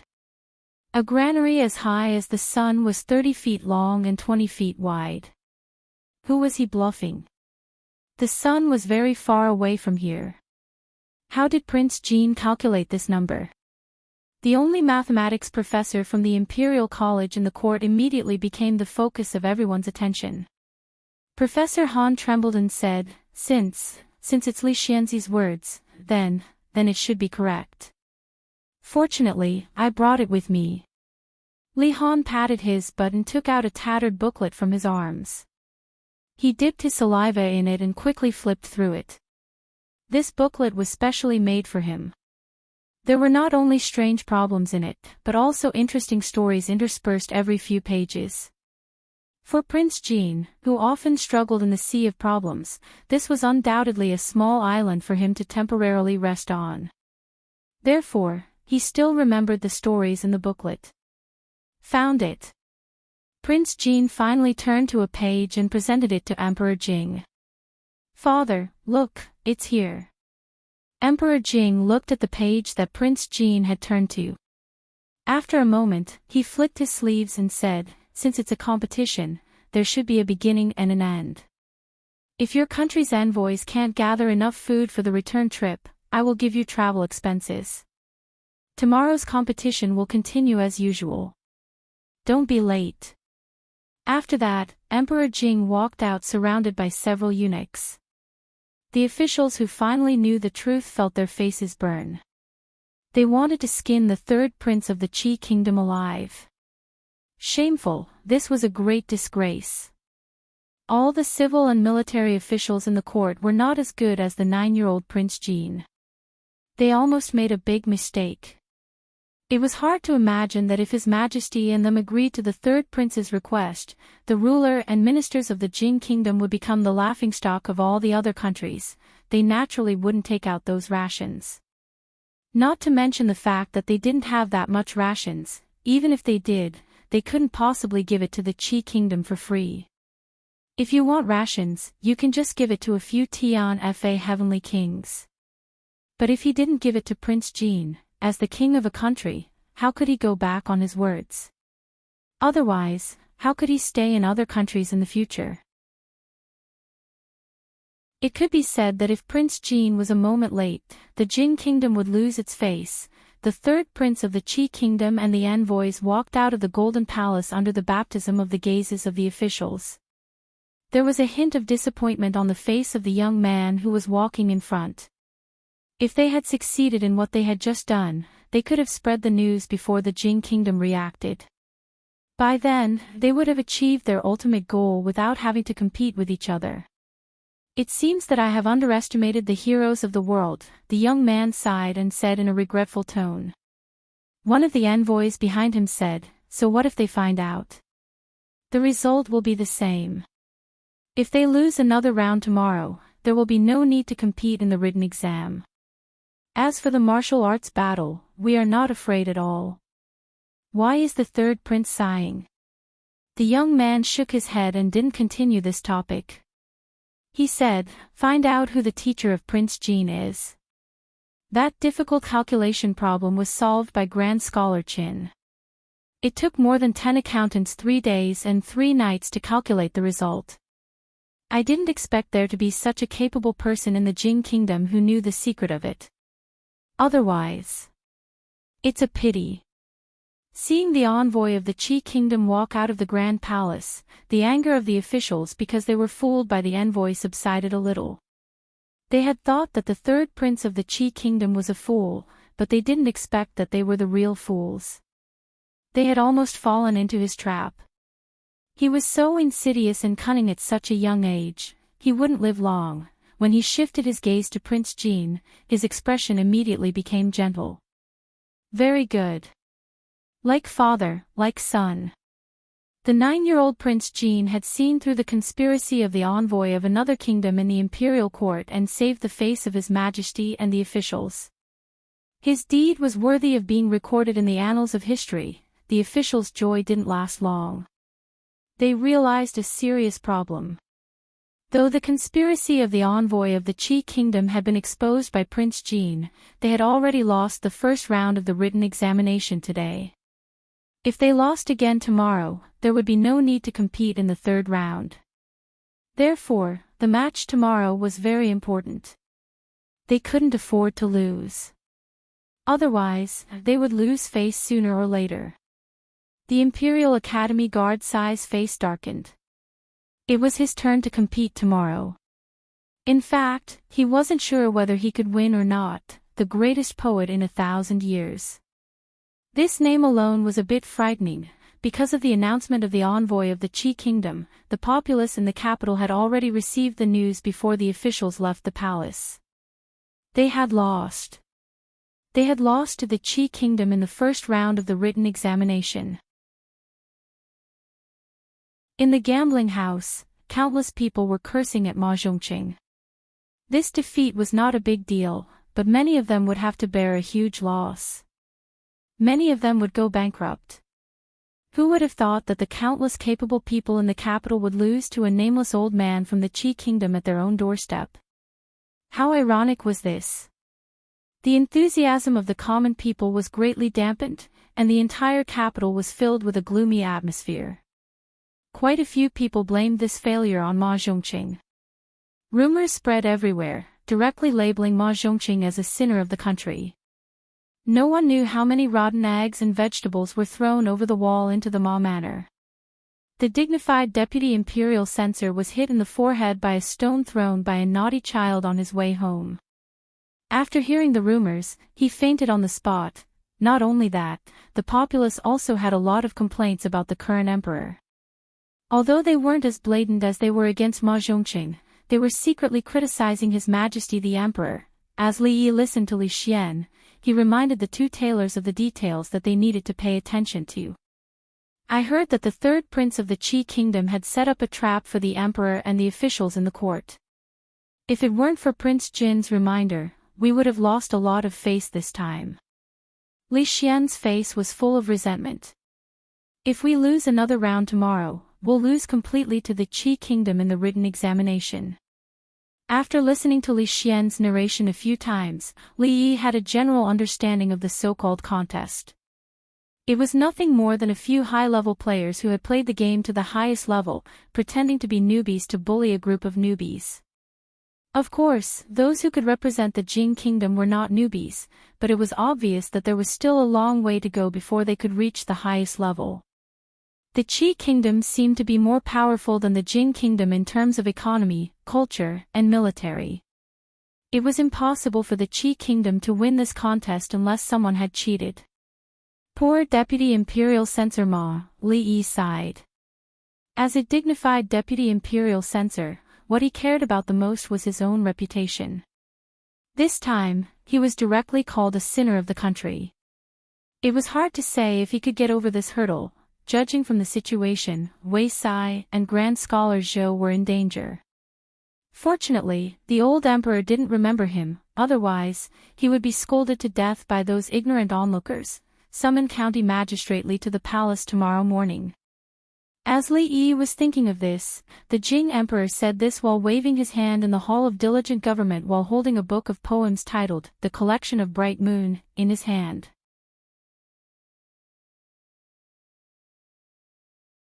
Chapter 463. Tomorrow's contest is very important. No matter what, I plan to go to the palace to have a look. Li Xian's expression was firm. As a member of the Li royal family, he naturally valued this contest more than ordinary people. After saying that, he turned back to look at Li Yi and said, "Aren't you quite good at writing poems? Can you beat that Millennium Poetry genius?" That nickname sounds scary, but I don't know if he's really that good. Of course. Li Yi said casually. Then he turned to a tailor and said, "Just follow that painting. Don't change anything." So what if he was the best poet in 1,000 years? Fame was not something to brag about. Moreover, the development of poetry in this world had long been led into the gutter by someone. If the former Tang dynasty followed the established historical development, Li Bai, Du Fu, Wang Wei, Bai Ji, any one of these people would be added with the word 10,000 years in front of their titles. King Zhong, the poetry demon, was said to be good at fusing words and galloping at the imagination. That was why he was called the poetry demon. Fortunately, Li Yi's coffin was suppressed. Otherwise, the real poetry demon would jump out and beat people up. They were the true gods of poetry. In terms of poetry, they belonged to another plane of existence compared to this world. Standing on the shoulders of so many great people, how could they not be able to kill a scholar from the Qi kingdom? If he lost, the coffins of those great writers would really be broken. That's true. Li Xian shook his head. Although he did not know much about poetry, he knew that Li Yi was very famous in Qing and prefecture. However, even King Zhong, the poetry demon, admitted that he was not as good as that young man from the Qi kingdom. Li Yi definitely could not do it. He had indeed asked a superfluous question. "Lord Zhu, do you think this will work?" The two tailors wiped the sweat from their foreheads and looked carefully at this strange Lord Zhu. They had never seen such a huge doll before. Not only did it have a strange shape, it also had a lot of requests. Furthermore, when they were working, this Lord Zhu was watching them and reminding them 10 times every 2 hours. No tailor could stand it. Okay, it's not bad. Li Yi waved his hand and said, "Go to Butler Li to receive your reward." The two tailors felt as if they had been pardoned and their faces were filled with joy. This lord was not good at all, but his temperament of rewarding without a word was very popular. The two tailors thanked him for a while and immediately went to find Butler Li. Li Xian looked at the two strange things in front of him. He didn't know what was so special about the things that Li Yi had been busy with for the past few days. "Son-in-law, the people from the Imperial College have come again." Fong leaned against the door and said, "They brought gifts this time, and they are quite heavy. I asked the gatekeeper to send a few cups of tea over, and they are still waiting outside." Li Xian asked in confusion, "Why are the people from the Imperial College looking for you? Go out and have a look." The people from the Imperial College had visited the Viscount's mansion more than 3 times, and the gifts were heavier each time. They also let the people stand outside the door and bask in the sun. It was really unreasonable. At the very least, they should see each other before basking in the sun. "Jing Darren, do we really have to wait like this?" Outside the Viscount's mansion, a doctor of mathematics looked at the Chancellor and asked with a bitter face. The rest of the people also looked at him. This was not a slow treatment. They had been visiting for several days, and they had given countless gifts. But today, they could only drink a cup of tea. They didn't even get to enter the door. No one would feel good in their heart. Wait. The Chancellor gritted his teeth. Today, Prince Jin's performance in the court finally made him clearly aware of the difference between the Imperial College and Li Xianzi. Now that His Majesty has realized the importance of the new mathematics, it was okay for the Imperial College to make a mistake once or twice, but if they were to be slapped in the face by Prince Jin a few more times, they would lose face. If the Imperial College was abolished, the Chancellor would definitely surpass his predecessors and leave his name in history. Just when everyone was waiting anxiously, a few figures finally appeared at the entrance of the Viscount's mansion. My apologies for the long wait. His Majesty's confinement period hasn't ended yet, so he can't leave the residence. If you have anything to say, please come in and talk. Li Yi stood at the door and said to the people from the Directorate. Li Yi was very clear about how many times these people from the Imperial College had snitched on him. Naturally, he would not treat them as distinguished guests, so he spoke in an indifferent tone. The Chancellor was not surprised by Li Yi's attitude at all.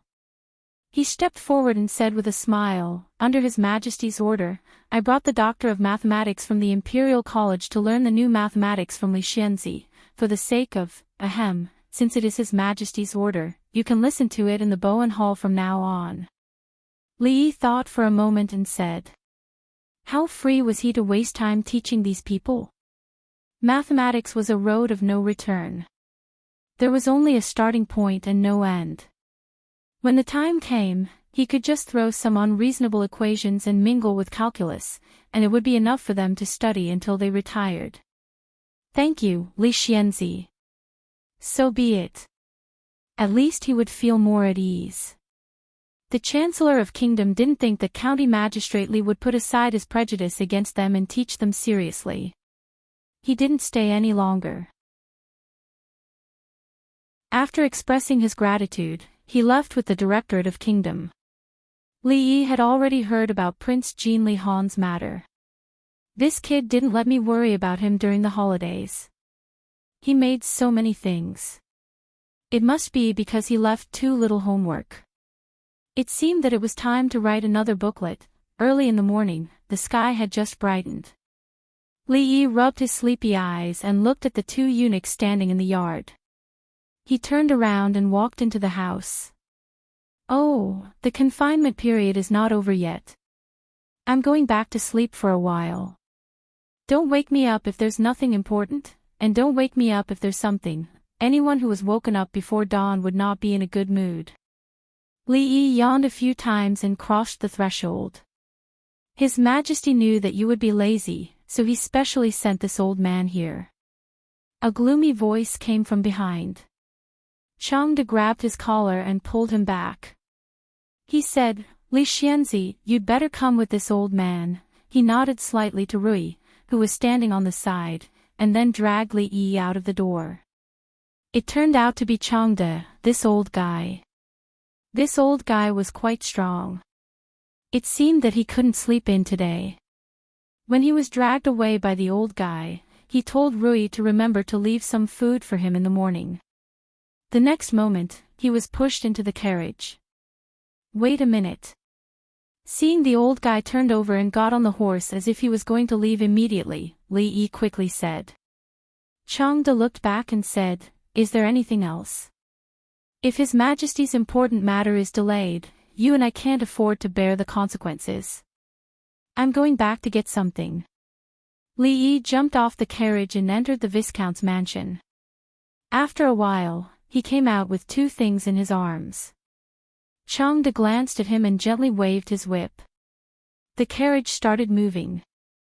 Chief Chang. The carriage had not entered the city yet, and it was too bumpy to sleep. Li Yi was a little bored. He opened the window and looked at Changde. Speak. Changde said without turning his head. A trace of curiosity appeared on Li Yi's face. Can I ask you a question? This old man has never practiced the Sunflower Treasure Book. Not that. Li Yi looked at him and asked, Why don't you call yourself this old man? Changde raised his eyebrows. Why should this old man call himself this old man? Bastard scriptwriter. Li Yi rolled down the window, leaned on the sheep doll, murmured, and closed his eyes.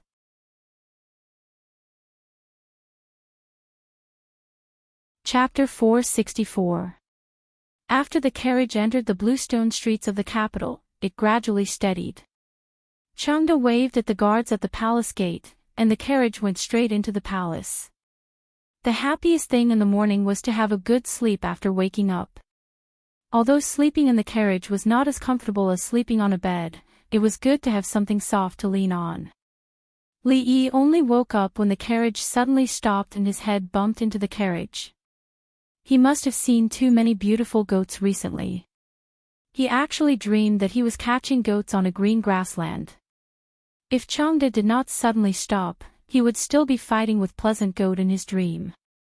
County Magistrate, it's time to get off. An uncomfortable voice came from outside.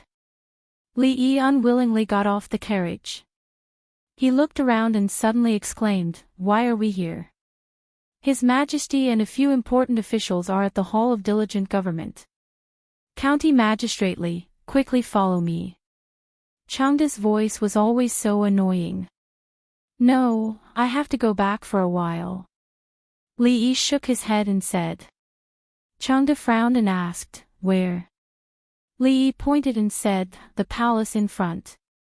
Changde glanced at the direction and said, County Magistrate, if you want to see Princess Yongning, wait until you see His Majesty first. No, I don't have the time later. Li Yi sat back on the carriage. Changde smiled sinisterly, then don't blame me. With that, he strode towards Li Yi. What do you want? I'm telling you, don't touch me, let me give you a piece of advice. Don't provoke me. I'm even afraid of myself when I'm angry. My head hurts. Don't tell me my hysteria is acting up again. The smile on Changde's face froze. The 6-year-old girl sat on the stone steps in the shade outside the palace and looked in the direction of the palace gate. Although she had been doing this for a year, she was completely different from before. The stupidity on her face was gone, and her eyes were full of intelligence. When there was a meaning to waiting, everything suddenly became clear. A few eunuchs and palace maids were standing in the distance. When they saw the little princess smile from time to time, they looked excited. Li Xianzi was really a man of God. He cured the little princess's strange disease that even the imperial doctors couldn't do anything about.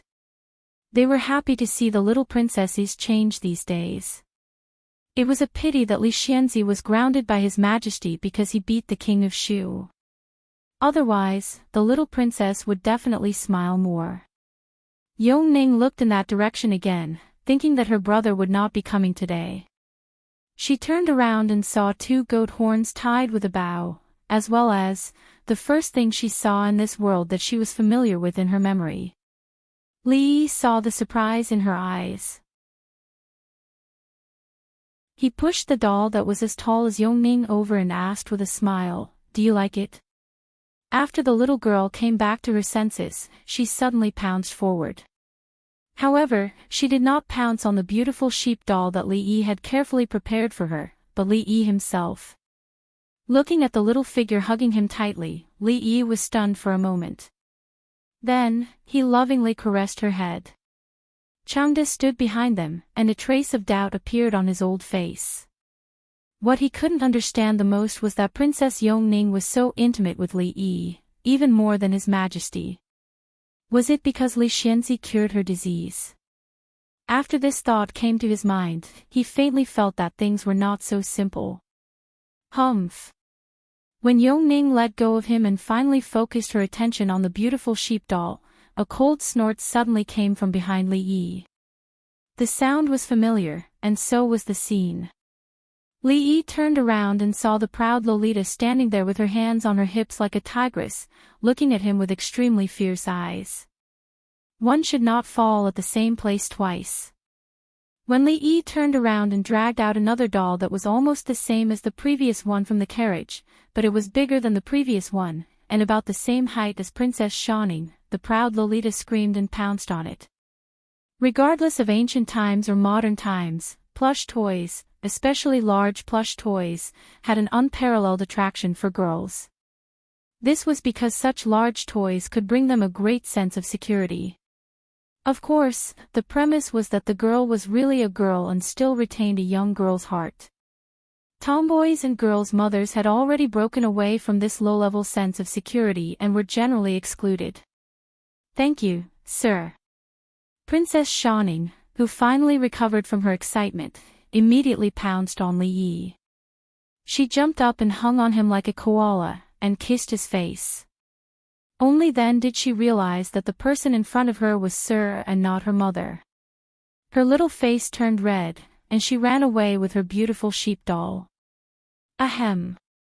When Li Yi squatted down and whispered to Yongning, Changde finally could not help coughing twice. Li Yi turned around, looked at him, and said with concern, "Chief Chang, if you are not feeling well, you should go back and rest. Don't worry about me." The chief chamberlain's eyelids twitched, and he forcibly suppressed the surging genuine qi in his body. He said in a low voice, "Li Xianzi, have you forgotten something?" "What is it?" Li Yi looked puzzled. Crack! The green bricks under Changde's feet were broken. There was still an hour before the second competition with the Qi Kingdom officially began. Hall of Diligent Government. Emperor Jing was high up, and there were more than 10 figures in the hall, including the left and right ministers, the 6 ministers, the capital governor Dong Wenyun, Li Xian, and Emingsu were also in the crowd. "Subject Wei, do you think you can win today?" Emperor Jing looked at Wei Sai and asked directly. Wei Sai showed a bitter expression and said, "I will do my best." Even Li Xian could tell that Wei Sai was not confident, let alone the old foxes in the court who were good at reading people's expressions. Although he said he would do his best, Wei Sai obviously did not have the confidence to win today's competition. However, to the emperor and the ministers of the Jing Kingdom, they did not want Wei Sai to do his best. They wanted to win, and they had to win. Wei Sai should know the significance of this competition for us. Prime Minister Qin suddenly said, and looked at him, "I only have one question, what are your chances of winning?" Wei Sai thought for a long time, and then said with difficulty, 30%. The hearts of the people in the hall also sank when they heard Wei Sai's words. 30% was not a number they expected, after all, they wanted 100%. However, after the poetry demon Wang Zhong admitted defeat, Wei Sai was their most capable person. If even Wei Sai only had a 30% chance of winning, the others might not even have a 10% chance of winning. As for the so-called scholars of the younger generation in the capital, in their eyes, the poems of those people were just children's tricks, and should not be taken seriously. That person is not even 30 years old, is he really that good? Emperor Jing asked with a frown. The old man next to Prime Minister Qin stepped forward and said, "Your Majesty, Zhao Xiuwen is very famous in the Qi Kingdom, and he is known as the first poet in 1,000 years. Although this is exaggerated, it is enough to show his talent, and talent, in the way of poetry, is often more important than hard work." Hearing Prime Minister Shen's words, the dozen or so officials in the court felt very depressed. Why did they have to meet such a rare freak of 1,000 years? Why did the Jing Kingdom not have such a freak? Dong Wenyun's lips moved. He wanted to say that everyone, including His Majesty, had neglected one person. As the former magistrate of Qinghen, he knew the boy's talent. Did they really think that Su Shuozhing's evaluation of him as the first scholar of the Jing Kingdom was a joke? However, Wei Sai was still there, and in front of so many officials, it was not good for him to say these words. Emperor Jing sighed helplessly and said, "Could it be that in this big capital, there is really no one who can beat that Zhao? Your Majesty, Li Xianzi has arrived, and he is waiting with Princess Yongning outside the hall." Just as Emperor Jing's voice fell, Changde walked in from outside and said loudly,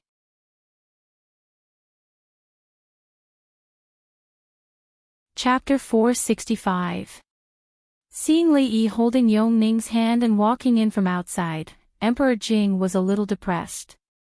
His daughter was even more intimate to an outsider than herself.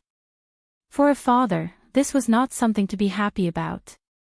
However, thinking that if it wasn't for Li Yi, her soullessness would not be cured. He was afraid that he would not be able to hear her call him Imperial Father until he died. He felt much better. Yong Ning, come to Imperial Father. Emperor Jing waved to Yong Ning with a pleasant face. The little girl looked up at Li Yi and then walked up with small steps. Li Xian leaned over and whispered, "Didn't you say that you were not interested in these things? Why are you here again?" Li Yi glanced up and did not speak. If it wasn't for the person above, he would still be busy catching sheep on the green grassland. How would he have time to care about these things? Li Xian did not have a chance to say a second sentence to Li Yi. Dong Wenyun walked over and whispered, "This time, I recommended you to His Majesty.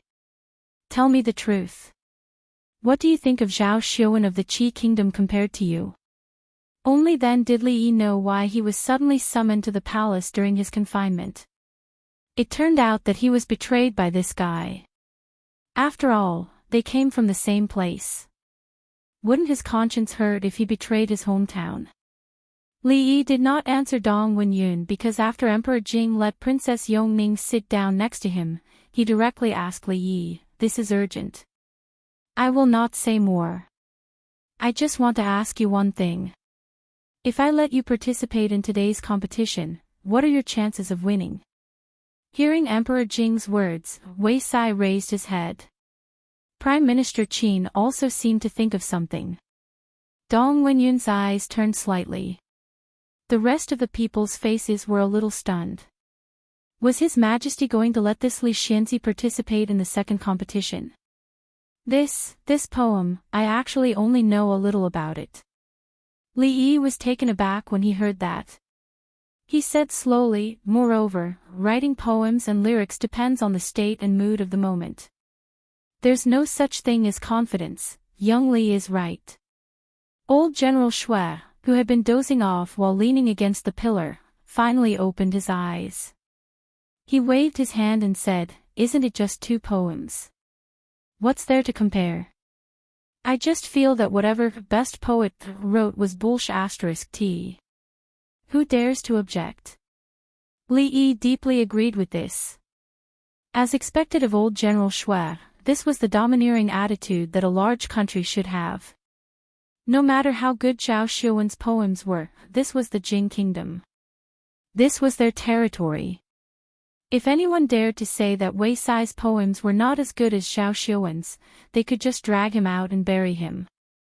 Wouldn't everyone's opinion be the same? What was the point of making things so troublesome? Qin Xiang frowned, as if he was too lazy to discuss this matter with old General Shui, so he simply kept his mouth shut. All the civil officials had bitter smiles on their faces. Since ancient times, there was no first in literature. Everyone had their preferences. Old General Shui's words seemed reasonable, but did he think that all the civil and military officials in the imperial court, including the emperor, were as shameless as him? General Shui's words are wrong. If it were true, then wouldn't our Jing Kingdom become the laughingstock of all the other countries? The Minister of Rights, an old man with white hair, said with a frown. "Let's see who dares to laugh." Old General Shui glared and the Minister of Rights swallowed back his words.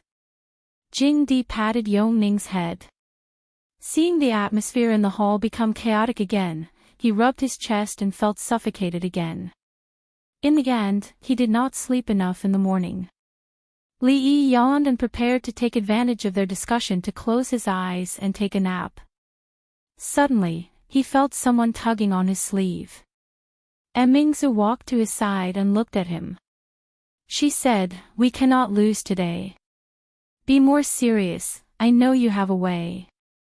Keep a low profile, keep a low profile." Li Yi stretched out his hand and gestured for her to lower her voice. Old General Shui's way was the best way. Fists were the hard way. If they were not convinced, they could fight. If the Qi kingdom was really powerful, they could eat a few divine punishment pills first. When you beat up the king of Shu, did you think about keeping a low profile? Mingzu glanced at him and said. I thought about it, Li Yi said hesitantly. If he had not thought about keeping a low profile at that time, the officials would not have seen County Magistrate Li beating up the king of Shu, but County Magistrate Li killing the king of Shu. County Magistrate of Chang'an, Li Yi, follow me. Jing Di suddenly stood up and pointed at Li Yi. After he finished speaking, he walked towards the back of the palace. Li Yi was startled for a moment.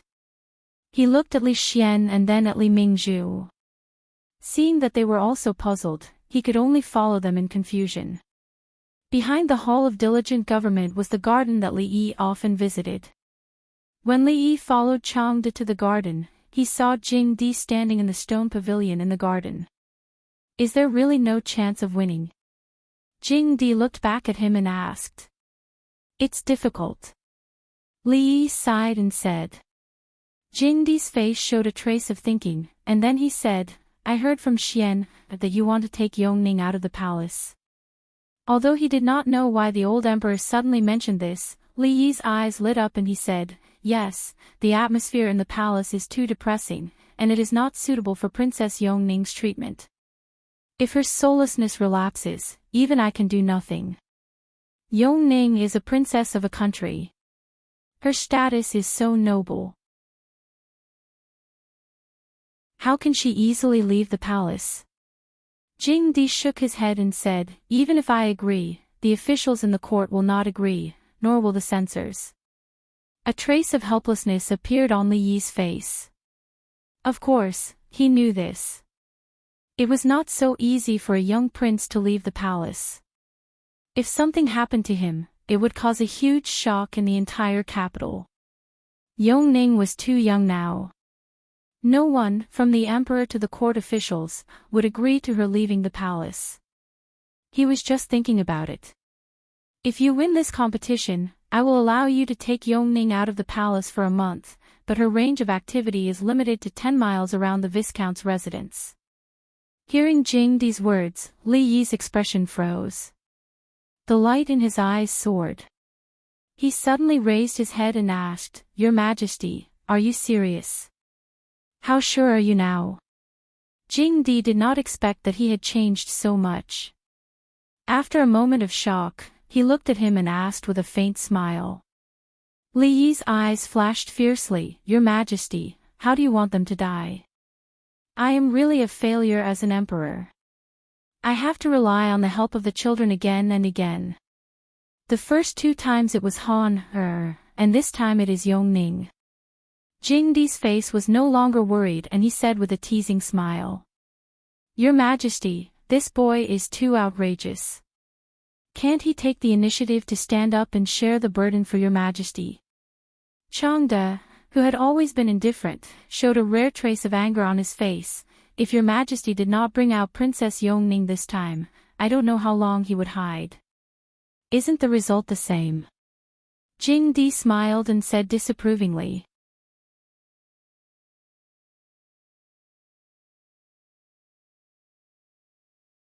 The Hall of Legislative Affairs was where all the officials attended the morning court.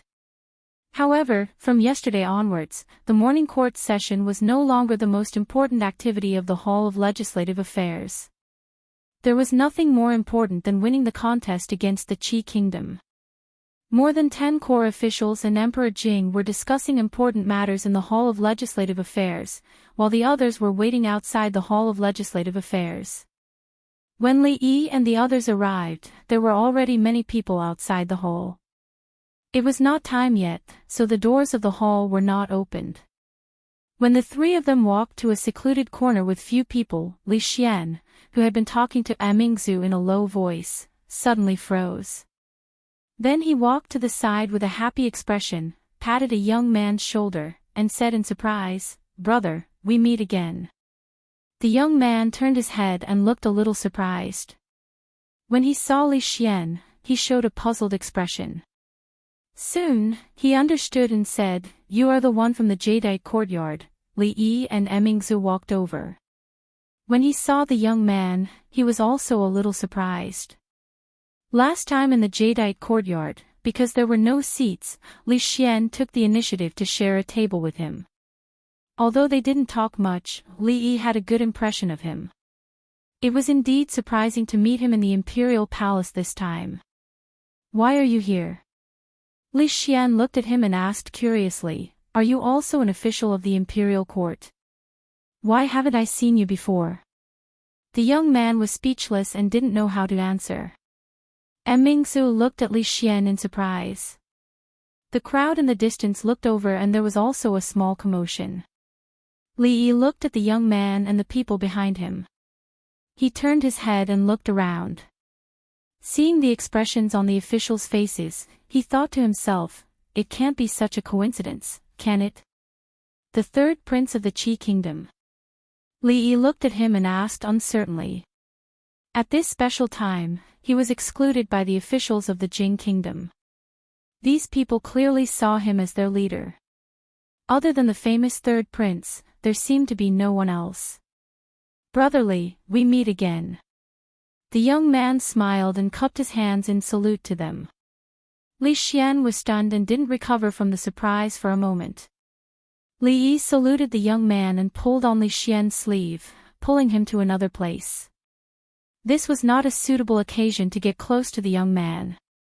The person with them seems to be the eldest princess of the Jing kingdom. "Do you know them, third prince?" After Li Yi and the other two left, an old man came up and asked. The young man smiled and said, "I've met them once. They are two interesting people." He didn't continue on this topic and asked, "The second round of the competition is about to begin. Brother Xiuwen, are you ready?" The other young man leaned against a pillar and was engrossed in a book. He didn't answer. The third prince of the Qi kingdom shook his head. The poetry addict was indeed a poetry addict. On the other side, Mingsu looked at Li Yi and Li Xian suspiciously. Before she could ask the question in her heart, there was a sudden commotion. Not far away, Jing Di, accompanied by Xiang Qin and the others, slowly walked over. The officials looked excited and followed Jing Di into the main hall. The third prince of the Qi kingdom looked at the young man behind him and said, "Let's go." The young man stood up and closed the book in his hand. He looked in the direction of the main hall and smiled. "I hope today's competition will be interesting." The court was strangely quiet. It wasn't because they were worried that the noise would affect the competition, but because of the decision His Majesty had just announced. The candidate for this competition was not Wei Sai, but Li Xianzi. His Majesty's actions had undoubtedly killed off their last glimmer of hope before the competition even began. If the envoy of the Qi kingdom was not in the hall, the Golden Hall would have been in chaos. The crowd looked at Li Yi with confusion, pity, and even resentment. But no matter what kind of emotion they had no hope for the result of today's competition. Li Xianzi. An imperceptible light flashed in the eyes of the third prince of the Qi kingdom, but it quickly disappeared. As for the young man, he looked slightly regretful. He waited for the third prince to draw a stick from a bamboo tube. When he saw the word "dusk" on it, he closed his eyes and pondered. Naturally, this poetry competition would not be free to express themselves. There were dozens of sticks in the bamboo tube, with different contents written on them, such as expressing one's feelings and expressing one's feelings. Whichever one was drawn, the two would use it as the topic and compose a poem respectively. Comparing similar poems, it would naturally be easier to distinguish who was better. Of course, everyone had their own style of poetry. In order to eliminate chance and ensure fairness, 3 lots would be drawn for this competition. The moment the young man closed his eyes, Li Yi had already walked to the table and dipped his brush in ink. Under the shocked expressions of the officials and the envoy of the Qi kingdom, he wrote decisively. So fast. Could it be that he was prepared? That's not possible. The stick was drawn by the third prince of the Qi kingdom. Before this, no one knew the topic, unless, cough, cough. Lord Zhu, be careful with your words. The officials seemed to have thought of something in their shock. Their expressions became strange. They looked at each other and then returned to normal. When the envoy of the Qi kingdom saw this, he naturally thought of something. The expression on his face became somewhat uncertain. Only the third prince's expression was indifferent. When he had drawn the lots, he had already checked them carefully. Every single lot had a different content written on it. Unless he had prepared dozens of excellent poems that could surpass Zhao Xuan's within a day, but that was simply impossible. At this time, he did not care about the poems. He was thinking about something else. His gaze on Li Yi became deeper. After a while, Li Yi put down his brush. Immediately, a eunuch came forward and posted the poem he had written on the paper. At this time, Zhao Xuan of the Qi kingdom had not opened his eyes. The officials naturally looked over at him. They were first shocked by the elegant semi-cursive script. It was said that the county magistrate of Chang and had great attainments in calligraphy at such a young age. At this moment, they realized that the rumors were true. It must be said that at this moment, a glimmer of hope was ignited in the hearts of the officials. Then, when they read the poem, their hope was mercilessly extinguished again. It's not easy to reach such a level in such a short time. It's also an excellent piece of work. But it's a pity. Among the hundreds of officials in the imperial court, aside from the military generals, those who could be called civil officials were all outstanding individuals. Even if they weren't like Wei Sai, who had spent his entire life studying poetry, how could they not have profound attainments in poetry? Not to mention that they had prepared in advance. If they had really improvised on the spot, it was rare to be able to write such a poem in such a short time. At least, most of them could not do it. But the person in front of him had the title of the best poet in a millennium. If it was only to this extent, it was impossible for him to beat him. Looking at the official's size, Jing Emperor's expression did not change. After glancing at Li Yi, he found that he was talking to Yong Ning in a low voice. He felt more at ease. At this moment, Zhao Xuan finally opened his eyes. He walked to his table, picked up his brush, and dipped it in ink. The official's hearts also twisted. He looked up at the poem that had been posted. His eyes lit up because of the handwriting. Then he shook his head and lowered his head to write. After a moment, Zhao Xuan looked up again. This time, the brush in his hand could no longer fall.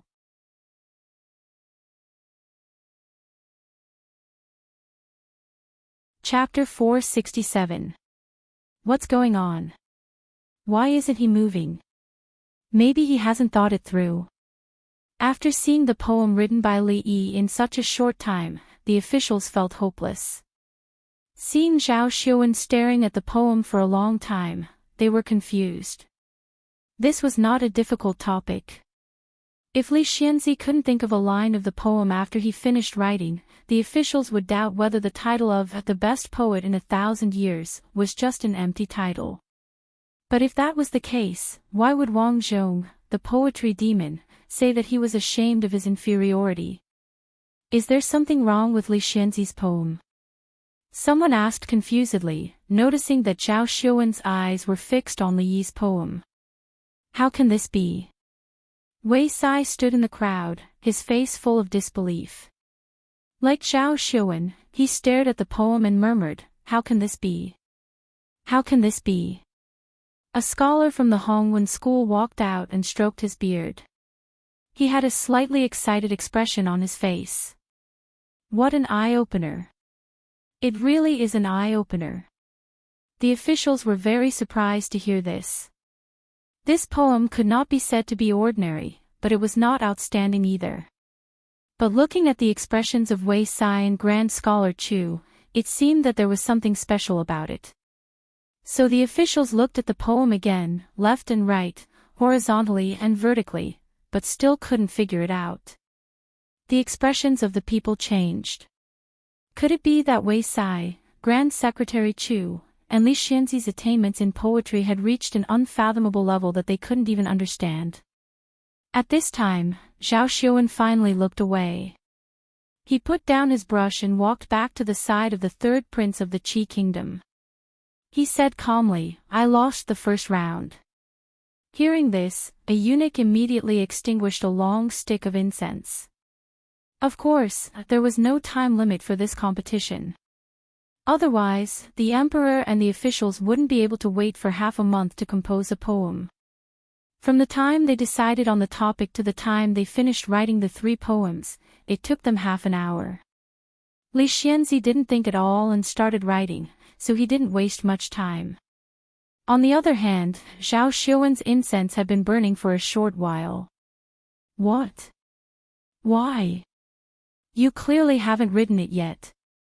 Hearing Zhao Xiuwen's words, the expressions of the envoys of the Qi kingdom changed drastically. After the young man from the Jing kingdom had composed that poem, they had thought that victory was in their grasp. Who would have thought that such a thing would happen? Zhao Xiuwen actually admitted defeat. In an instant, the few envoys looked at him with vigilance. Could it be that this person with the surname Zhao had been bribed by Jinghua? Or could it be that he was Jinghua's spy? In this round, the envoy of the Qi kingdom had lost in a baffling manner. The officials of the Jing kingdom had also won in a daze. He won just like that. Why? Even they had come up with a poem that could surpass Li Xianzi's. Although it took them a little longer to come up with a poem that could surpass Li Xianzi's, it didn't matter if they won another round. Why did this man from the Qi kingdom admit defeat? Was his poem really just a boast? Don't waste too much time in the first round. You did well. The third prince of the Qi kingdom finally withdrew his gaze and patted Zhao Xiuwen's shoulder as he spoke. Zhao Xiuwen nodded. When he looked at the figure chatting and laughing with the young girl again, his expression finally became serious. First round, Li Xianzi wins. The Qi kingdom admitted defeat, so they didn't even need to judge this round. The eunuch immediately announced the result in a loud voice. Even when they heard the news that they had won, the officials still didn't understand why they had won. Wei Sai, what's going on? Yes, great scholar Chu. What's so special about this poem? Why don't you tell us? Though they had won, the officials felt even more tormented. Wei Sai and great scholar Chu immediately became the focus of attention. Great scholar Chu stroked his beard again and said with a smile, "My lords, please take a look at Li Xianzi's poem again." The crowd felt puzzled and looked at the poem again.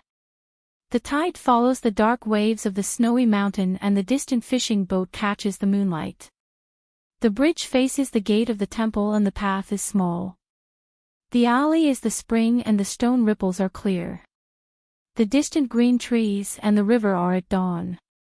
The rosy sunset is clear. Looking at the clouds and water in the distance, the thousands of dots on the blue peak are light. But no matter how they looked at it, this poem, writing about the cold mountain temple, didn't seem to have anything special. This poem could barely describe the scene at dusk. If they thought about it carefully, it would be suspected of going off topic. "Master Chu, don't keep us guessing," an official urged. Great scholar Chu shook his head and said, "My lords, why don't you try to read this poem backwards?" Read backwards? The officials were puzzled. How could a poem be read backwards? But an official read it out reflexively. The thousands of dots on the blue peak are light, the water is the edge of the clouds and the water is the edge of the clouds and the stone ripples are clear. Hiss, this, he closed his mouth after reading one line, and his eyes seemed to pop out from his eye sockets. How can it be? How can it be done like this? This poem is actually a poem if you read it backwards. After being reminded by great scholar Chu, the officials had finally figured out the secret. The tide follows the dark waves of the snowy mountain and the distant fishing boat catches the moonlight. The bridge faces the gate of the temple and the path is small. The alley is the spring and the stone ripples are clear. The distant green trees and the river is at dawn. The rosy sunset is clear. The distant green trees and the water is the edge of the clouds and the stone ripples are clear. The thousands of dots on the blue peak are light, the water is the edge of the clouds and the stone ripples are clear. The clear sunset is red, the trees are the edge of the clouds and the stone ripples are clear. The alley is the spring and the stone ripples are clear. The small path faces the bridge of the Pine Gate Temple. The fishing boat under the bright moon is far away. The snowy waves follow the tide in the dark. This poem was an excellent poem regardless of whether it was read forward or backward. When the two were combined, the meaning was naturally different. Not only could it be read forward, but it could also be read backward. Moreover, it was still neat and appropriate. It could be seen that Li Xianzi's writing skills had reached the pinnacle in terms of choosing words and constructing sentences. If it was read forward, it could be said that it was the moonlit night scene and the river was at dawn. If it was read backward, it could be said that it was read from dawn to the fishing boat singing in the evening. The crowd could even imagine the two scenes at the cold mountain temple outside the city. Could a poem be written this way? They finally understood what great scholar Chu meant when he said it was an eye-opener. They had lived for dozens of years, and this was the first time they had seen such a marvelous poem. It was no wonder that Zhao Xuan gave up after taking a look at it. Even if he was given 10 or 100 incense sticks, he might not be able to do it, let alone one incense stick. At this moment, the officials looked at Li Yi in a different way. He could write such a poem that had never been seen before. Even if he had prepared beforehand, how bad could his poetic talent be? Perhaps, they really had a chance of winning today's contest.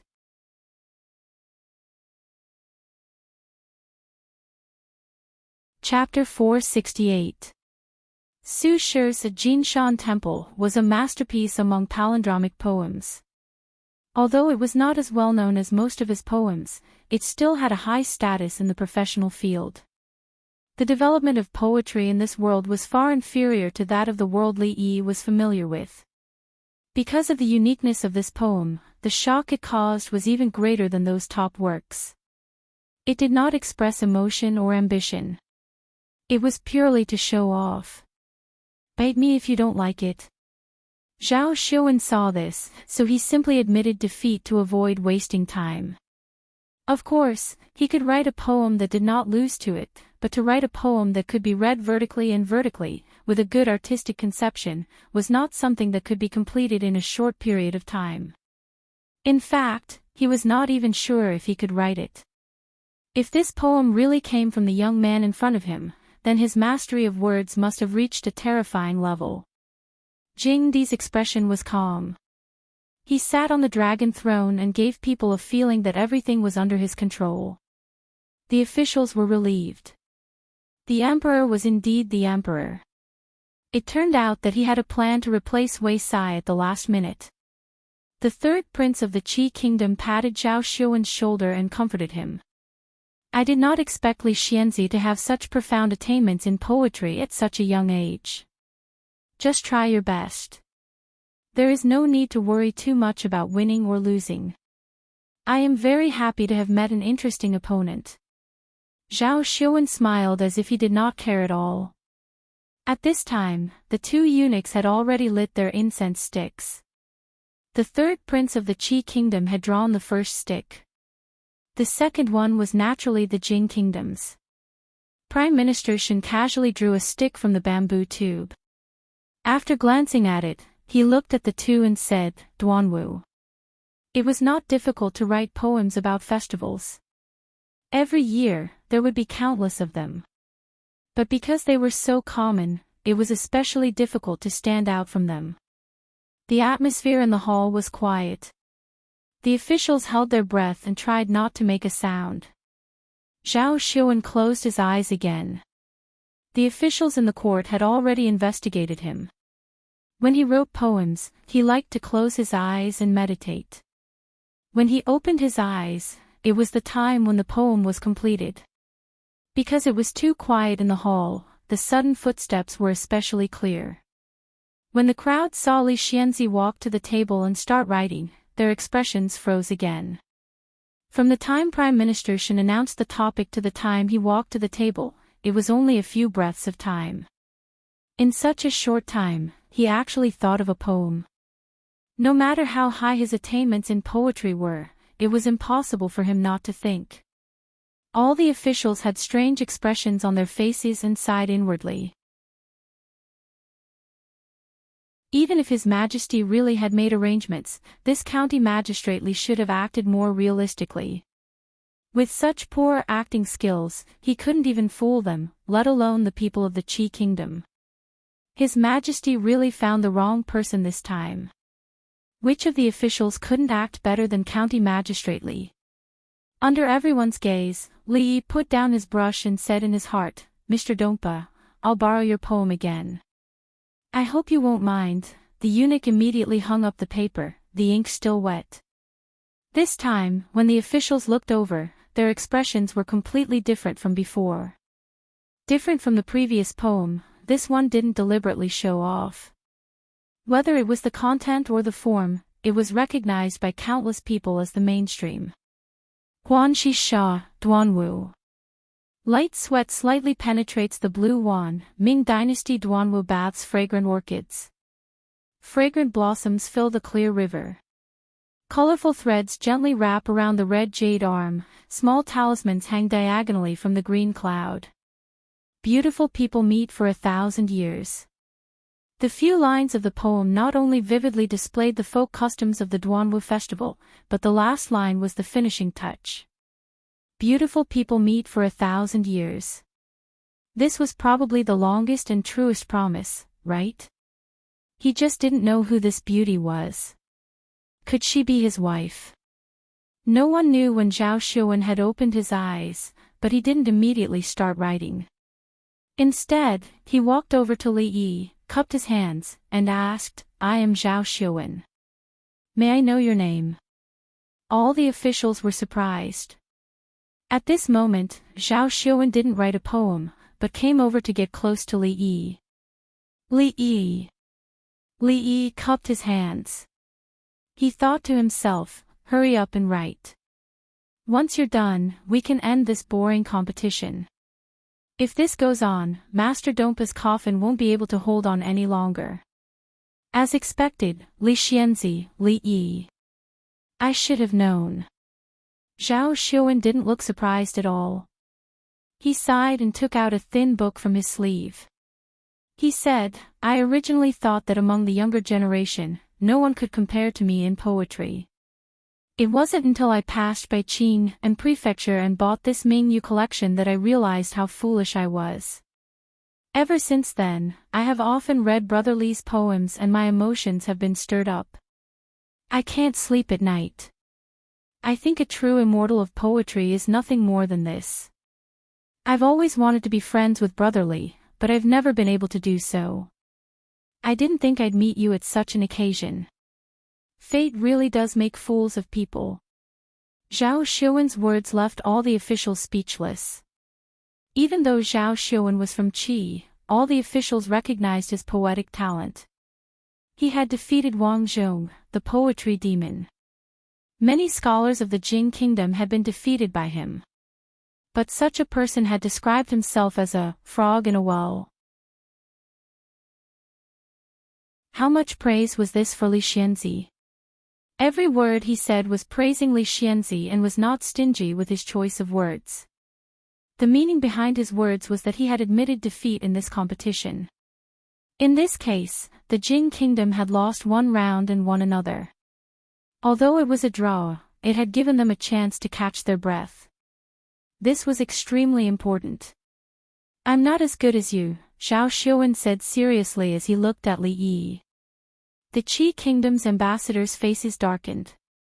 One of them was about to speak, but the third prince glared at him and he swallowed his words. Li Yi was also surprised. Zhao Xiuwen had said such words in front of the Qi Kingdom's ambassadors and the officials of the Jing Kingdom. This was beyond his expectations. Had he met a fan? He had to admit that regardless of whether it was the third prince of the Qi Kingdom or the person in front of him, even if they were from different camps, it was difficult for him to feel any ill will towards them. Thank you for letting me win. Li Yi cupped his hands again.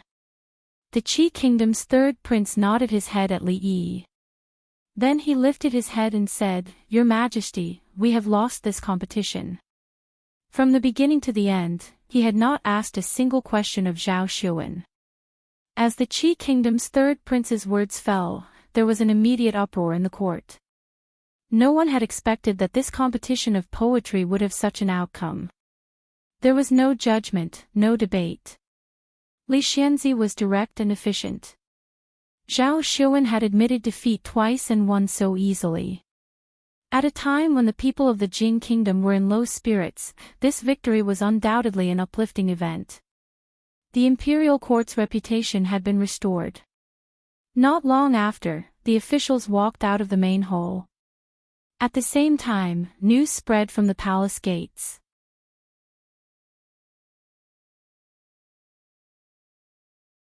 Chapter 469. Li Yi, the Prince of Chang and County, had always been a special figure in the imperial court. He was highly favored by the emperor. He was skilled in mathematics, Buddhism, and medicine. The divine punishment that he offered caused the Jing Kingdom to no longer be weak in terms of military strength. When faced with the powerful Qi Kingdom, they also had the ability to fight back. But at the same time, he was the first to beat a prince in the imperial palace in front of all the officials, disregarding the rules of etiquette. All along, the officials in the imperial court had different opinions about him. But this time, even the officials who were close to the king of Shu had to praise him sincerely. Well done. Because the significance of this contest had already surpassed the contest itself. After several defeats, the prestige of the imperial court among the people had dropped significantly. If the imperial court were to lose 2 battles in a row in this kind of competition between countries, it was likely that the people of the world would be utterly disappointed in the emperor and the imperial court. This was also the objective that the people of Qi Kingdom wanted to achieve. Now, Li Xianzi had slapped away their conspiracy with a resounding slap. Weren't the people of the Qi Kingdom good at writing poems? Now, even he admitted that he was far inferior to Li Xianzi. When he left, he even shamelessly asked the emperor for one of Li Xianzi's original poems. Who would dare to say that the Jing Kingdom was weak in the future? Outside the imperial palace, many people had been waiting in the distance since dawn. There were old and young people, men and women, but most of them were young. Confucian scholars made up the majority. There were students from the capital, and there were also people who had come from the neighboring counties. This was because what was going on in the imperial palace today was not only a competition between 2 people, but also a competition between countries. It was closely related to each and every one of them. They had lost a contest yesterday, so today's contest was particularly important. Most of them looked solemn and didn't talk. Occasionally, they glanced in the direction of the gate of the palace. After the contest, the news would definitely pass through here, so they would be the first to know. They didn't know how long they had waited. At a certain moment, a heavy sound finally came from the front. The guards at the gate of the palace opened the gate, and all the officials came out. They were in groups of 3 to 5, talking and laughing. They looked very relaxed. When the people who were waiting nearby saw this scene, they were slightly startled. Then, as if they realized something, a trace of joy quickly appeared on their faces. Not long after, a few fast horses galloped out from the edge of the crowd. The news that the Jing Kingdom won the second round of the competition spread in all directions. How did the 2 of you get to know the third prince of the Qi Kingdom? Mingsu asked as she looked at Li Yi and Li Xian without moving her chopsticks. Li Xian was a little depressed and said, "How would we know that the guy we met in the Jadeite courtyard was the third prince of the Qi kingdom? I thought he was a nice guy." Princess Shining took a big bite of rice. She raised her head and a grain of rice stuck to the corner of her mouth. She asked curiously, "What kind of place is Jade Courtyard? Is it fun? Take me with you next time." Prince Jean, Li Han, didn't care about this. It was not easy to get a chance to eat with them. If he didn't seize the time to eat more, he didn't know when he would have the chance to eat again. Li Yi remembered that he had said to Rui that he would go back for dinner in the morning. It seemed that he would have to wait until the afternoon. He put some food in little Yongning's bowl and looked at Emingzu and said, "That's the third prince of the Qi kingdom. Why did he come to the capital?" Emingzu shook her head and said, "Although the third prince of the Qi kingdom is the third prince, he is the most capable one among all the princes of the Qi kingdom. He is deeply trusted by the king of the Qi kingdom and has a high prestige in the hearts of the people of the Qi kingdom. The series of things against the Jing kingdom should be planned by him." Li Yi nodded. The third prince of the Qi kingdom did have his outstanding points. He came to the Jing kingdom with a few people with the envoy group of the Qi kingdom and forced the old emperor and all the officials in the court step by step. It was enough for him to boast for the rest of his life when he went back. Not to mention other things, if Li Han hadn't been lazy and read all the contents of the booklet, the old emperor and the officials would have jumped into the big pit they had dug. Thousands of years later, when middle school textbooks talked about the equal ratio of numbers, this would be an interesting example. The name of the old emperor would definitely be more famous than that of the founding emperor of the Jing kingdom. Of course, the most terrifying thing about the third prince was not this. Obviously, they were enemies, but Li Yi didn't feel much hatred or hostility toward him. Was this the legendary personal charm? If he became the king of the Qi kingdom in the future, the Jing kingdom would be in danger. The king of Shu was an idiot who only knew how to hold parties. He couldn't be compared with that young man at all. If this went on, once the old emperor died, the Jing kingdom would not be far from destruction. "County Magistrate Li, His Majesty wants to see you." The reason why Changde wasn't well liked was because he always appeared at the most inopportune time. Li Yi put down his chopsticks, touched Yongning's head, and said, "I'll go out for a while. I'll be back soon." Then he stood up and walked straight outside. Changde had never seen him so straightforward. He was a little stunned for a moment. "Let's go." "What are you waiting for?" Standing outside the door, Li Yi looked back at Changde and urged him. "County Magistrate Li seems to be in a hurry this time." Changde's voice was always gloomy. "Why do you think His Majesty wants to see me this time?" Li Yi asked curiously. Changde said indifferently, "How can servants like us know His Majesty's thoughts?" A eunuch who didn't know how to figure out His Majesty's thoughts was not a good eunuch. With Changde's intelligence, how did he climb to the position of Chief Chamberlain? Could it be that he got in through the back door? Could it be that His Majesty is so happy that he wants to reward me with something after winning the competition with the people of the Qi kingdom? I don't want money this time. If I can become a duke, I can consider it. Changde glanced at him and said, "Stop dreaming. Go in." When Li Yi walked into the Hall of Diligent Government, Emperor Jing was not reading the memorials. Instead, he stood in front of a table and looked at something with interest. All right, there is no one else here." Emperor Jing waved his hand and turned to look at Li Yi. He asked, "How did you come up with this poem in such a short time?" Li Yi glanced at the table and found that it was the first palindrome poem that he had just copied. The second one had been taken away by Zhao Xuan in front of the officials. Li Yi thought in his heart that great layperson Su's coffin must be suppressed. He said, "Your Majesty, I don't know why, but when I saw the title, this poem suddenly appeared in my mind." Emperor Jing was stunned for a moment. He shook his head and said, "Forget it. Even Zhao Xiuan said so. I think I have underestimated you. I promised you that if you can win this competition, I will allow you to take Yongning out of the palace for a month. An emperor does not go back on his words. When this matter with the Qi kingdom is over, I will fulfill my promise. The old emperor still kept his promise. This was a good deal. As Li Yi was thinking this, he heard Emperor Jing ask again, "Are you familiar with the scriptures? If you were to go and debate with the great scholar of the Qi kingdom, how confident would you be?" Li Yi was stunned for a moment and shook his head. "Your Majesty, you know that I only know a little about poetry. I really don't know anything about the scriptures. Otherwise, I would not still be a scholar. If Prime Minister Qin and so many great scholars could not do it, I would not be able to do it." Jing Di nodded his head.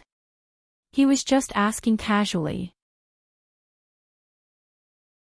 It would take at least 10 years to deeply understand the meaning of the scriptures, and if one really wanted to master it thoroughly, one would need to exhaust his entire life's energy. If even the grand scholar of the Hongwen school could not do it, then no one could win. In short, this time, he could not pin his hopes on Li Yi. "You can leave first. I let Yongning out of the palace to treat her illness. I will not use this as a condition. When this matter is over, I will reward you. I will take my leave." Li Yi cupped his hands and turned to walk out of the hall. Emperor Jing looked at his back as he left. A thoughtful expression appeared on his face. He suddenly said, 2 months. Li Yi's footsteps stopped. After a moment, he turned his head and asked doubtfully, "Your Majesty just said, what scriptures?"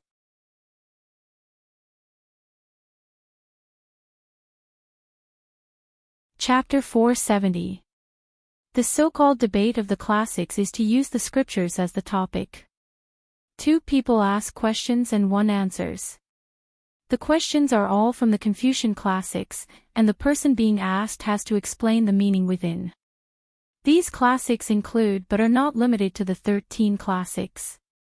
When Prime Minister Qin was young, he was famous in the capital city for his debate of the classics, but he was not as good as the great scholar of the Qi kingdom.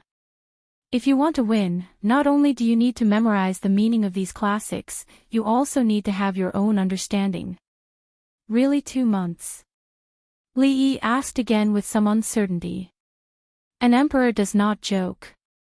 Jing Emperor nodded with a faint smile. Li Yi touched his nose and pretended to be enlightened. "Your Majesty, I suddenly remembered that I seem to know a little about classics. You have to think about it carefully. Those classics are enough to fill half a room. The great scholar of the Qi kingdom has been studying classics all his life. Even the grand scholar of the Hongwen school may not be able to beat him in classics. If you lose, I will not punish you. I will allow you to take Yongning out of the palace. Just pretend that I never said anything." Li Yi secretly despised Jing Emperor. Just now, he said that an emperor does not joke. In the blink of an eye, he wanted to go back on his words. If it were not for his identity, he would have spat at him with contempt. "Rest assured, Your Majesty. It happens that I have some confidence in classics." Li Yi looked at Jing Emperor and said with a smile. Jing Emperor's face finally showed a trace of seriousness. "Are you serious? 2 months. Your Majesty is also serious." Li Yi said again. Since it was a deal, he had to confirm the chips again and again. Jing Emperor thought for a moment and nodded. "Tomorrow morning, I will send someone to pick you up. If you can win for me again, I will raise your title by 1 level. You will become a county uncle at the age of 20. I am afraid that the capital will be shocked. What do you think?" "I will go back to prepare." The title of nobility was not important. Even if he were to be promoted 1 rank higher, he would only be a county earl. It was far from being comparable to a duke. Li Yi cupped his fists and prepared to leave. After taking 2 steps, he seemed to have thought of something and turned back. What other requests do you have? Jing Di looked at him and asked. I don't have any request. Li Yi's expression was a little puzzled. He looked at Emperor Jing and asked, I just want to ask your majesty, what are the 13 scriptures? Was I too hasty this time? Li Yi had been gone for a while. Jing Di rubbed his eyebrows and asked with some doubt. Your majesty, can you allow this old servant to say something? Changde, who was usually silent in front of Emperor Jing, suddenly said. Emperor Jing waved his hand and said, You don't have to be so polite between us. Changde thought for a while and said, Your majesty, do you think that County Magistrate Li will agree to something that he has no confidence in? Emperor Jing was stunned for a moment. He shook his head and said, From the moment I began to pay attention to him until now, except for the incident where he beat the king of Shu, which surprised me, he has always been calm in doing things. He would not easily take risks if he was not 100% sure. In that case, your majesty doesn't have to worry. Changde said with a smile. Jing Di thought for a while and smiled. He nodded and said, I was thinking too much. Let's see what kind of surprise he will give me, the court officials, and the people of my Jing kingdom tomorrow. When they came back from the Hall of Diligent Government, they left a little of every dish for themselves. Li Yi ate and asked Mingzu, How do I get to Hongwen Building? What are you going to Hongwen Building for? Mingzu asked with her eyebrows raised. Hongwen Building was the National Library. Most of the people in the building were old scholars who managed and corrected books. In her opinion, Li Yi did not look like a person who liked to read. Li Yi glanced at her and said, Your Majesty asked me to debate with great scholar tomorrow. I have to go and see what it is. Mingzhu's beautiful eyes widened. Debate? You? What's wrong with me? Li Yi looked at her discontentedly. Don't look down on me. Who says that the older you are, the more powerful you are? This era belongs to the young people. Don't you understand that the later waves of the Yangtze River beat the waves in front? Mingzu asked with furrowed brows, Are you serious? You have already won the poetry contest, there is no point in trying to show off.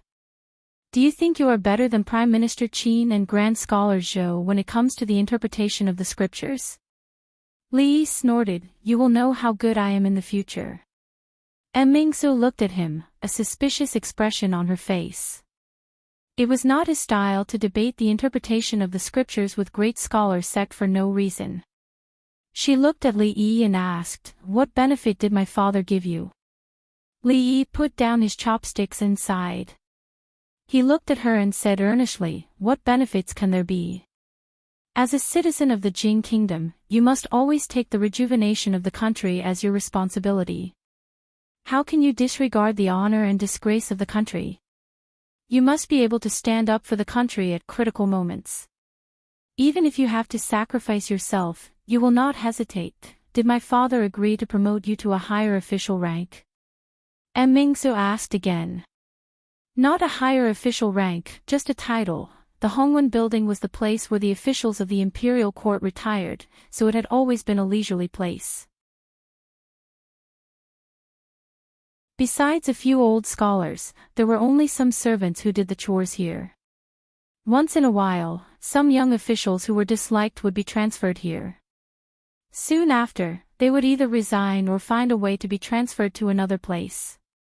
It was evident how boring it was to work here. The Hongwen Building was not as peaceful as it used to be today. The scholars were baffled as they looked at the young man walking around in the building from a distance. He didn't even read the books but merely touched the bookshelves casually. What's wrong with Li Xianzi? Why did he come to our Hongwen Building? Why is the princess by his side? What is he doing there? The books are all the scriptures. If he is reading the books, why don't I see him reading them? Is it possible that he can memorize all the contents of the books by touching them casually? I'm not sure.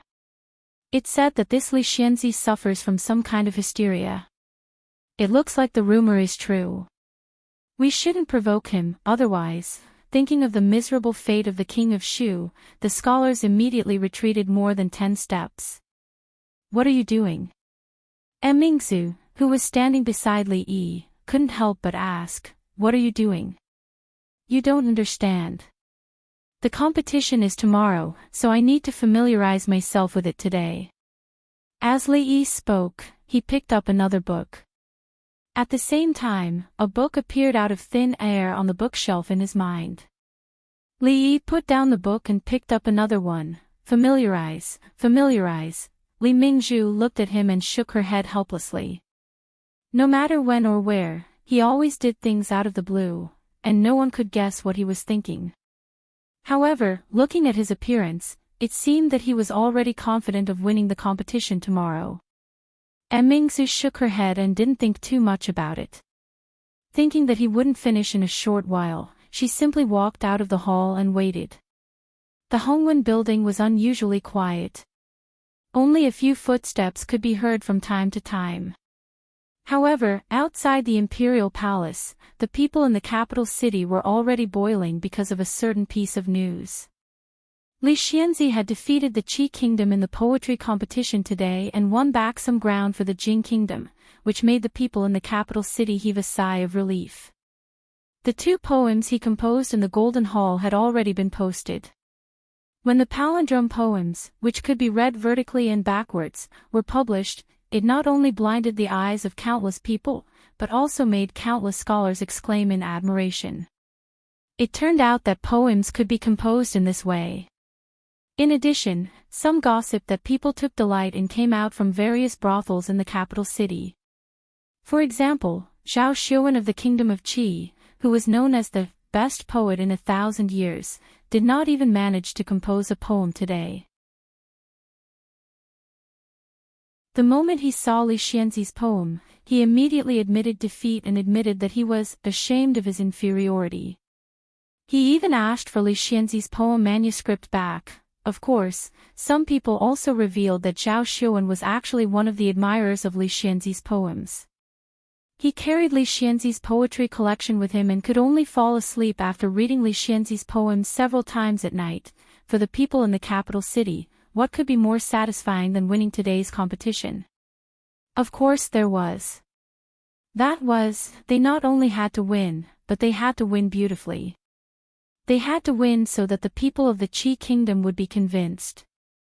And Li Xianzi had achieved this. On this day, the haze and worry on the faces of the people in the capital city was swept away. There was no longer any depression in their hearts. On this day, the brothels in the capital city were almost full. Scholars and scholars recited poems and tried their best to release their passion. On this day, countless girls in the boudoir were holding a copy of the collection of the Bright Moon.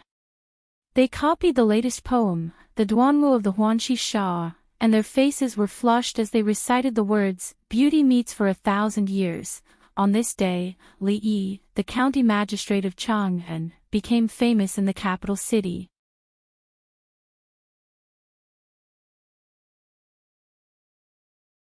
Chapter 471. Are you still there?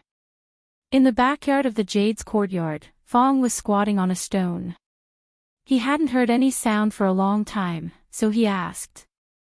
After a while, he heard light footsteps again. The girl said apologetically, "I don't know what happened today, but there are a lot of guests in the courtyard. I'm very busy, so I can't talk to you here." Fong smiled and said, "It's okay, you can go. I have to go back. Then tomorrow. I'll wait for you here tomorrow." The girl said quickly, and the footsteps gradually went away.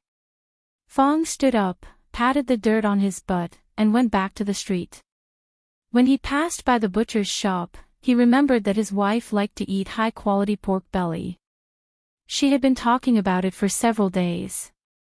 He walked to the front of the shop and asked the butcher, "Is this meat fresh?" The butcher was also a man with a fierce face. He patted his chest and said, "Customer, don't worry. This meat was just killed this morning. It can't be any fresher. Fong nodded. Give me 3 caddies of pork belly. Okay. The butcher grunted in acknowledgement. He used a boning knife to cut the meat a couple of times, and then wrapped the meat with a lotus leaf and tied a rope. He said with a smile, 3 caddies 6 taels. Dear customer, please take it. I'll take a small change and count it as a silver coin. Naturally, old Fong was not short of money. In fact, although it was difficult to buy a big house in the capital, he had saved a lot of money during this period of time. He could marry 10 wives and still have a lot of money left. He could be considered a wealthy family.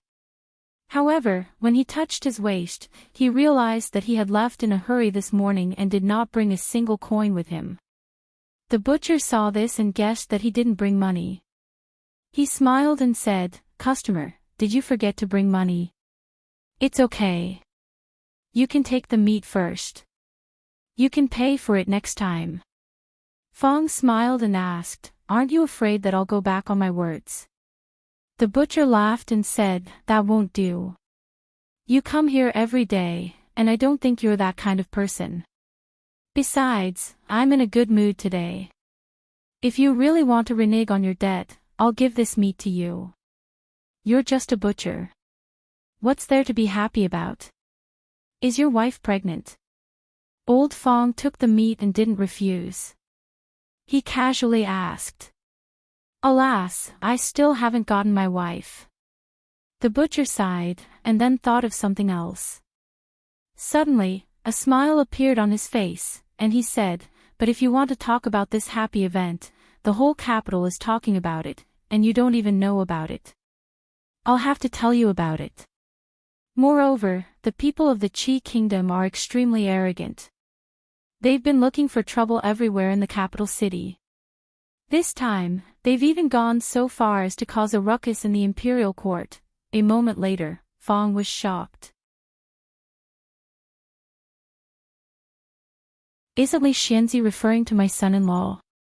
In the morning, I saw my son-in-law go to the imperial palace, but I didn't expect him to do such a big thing.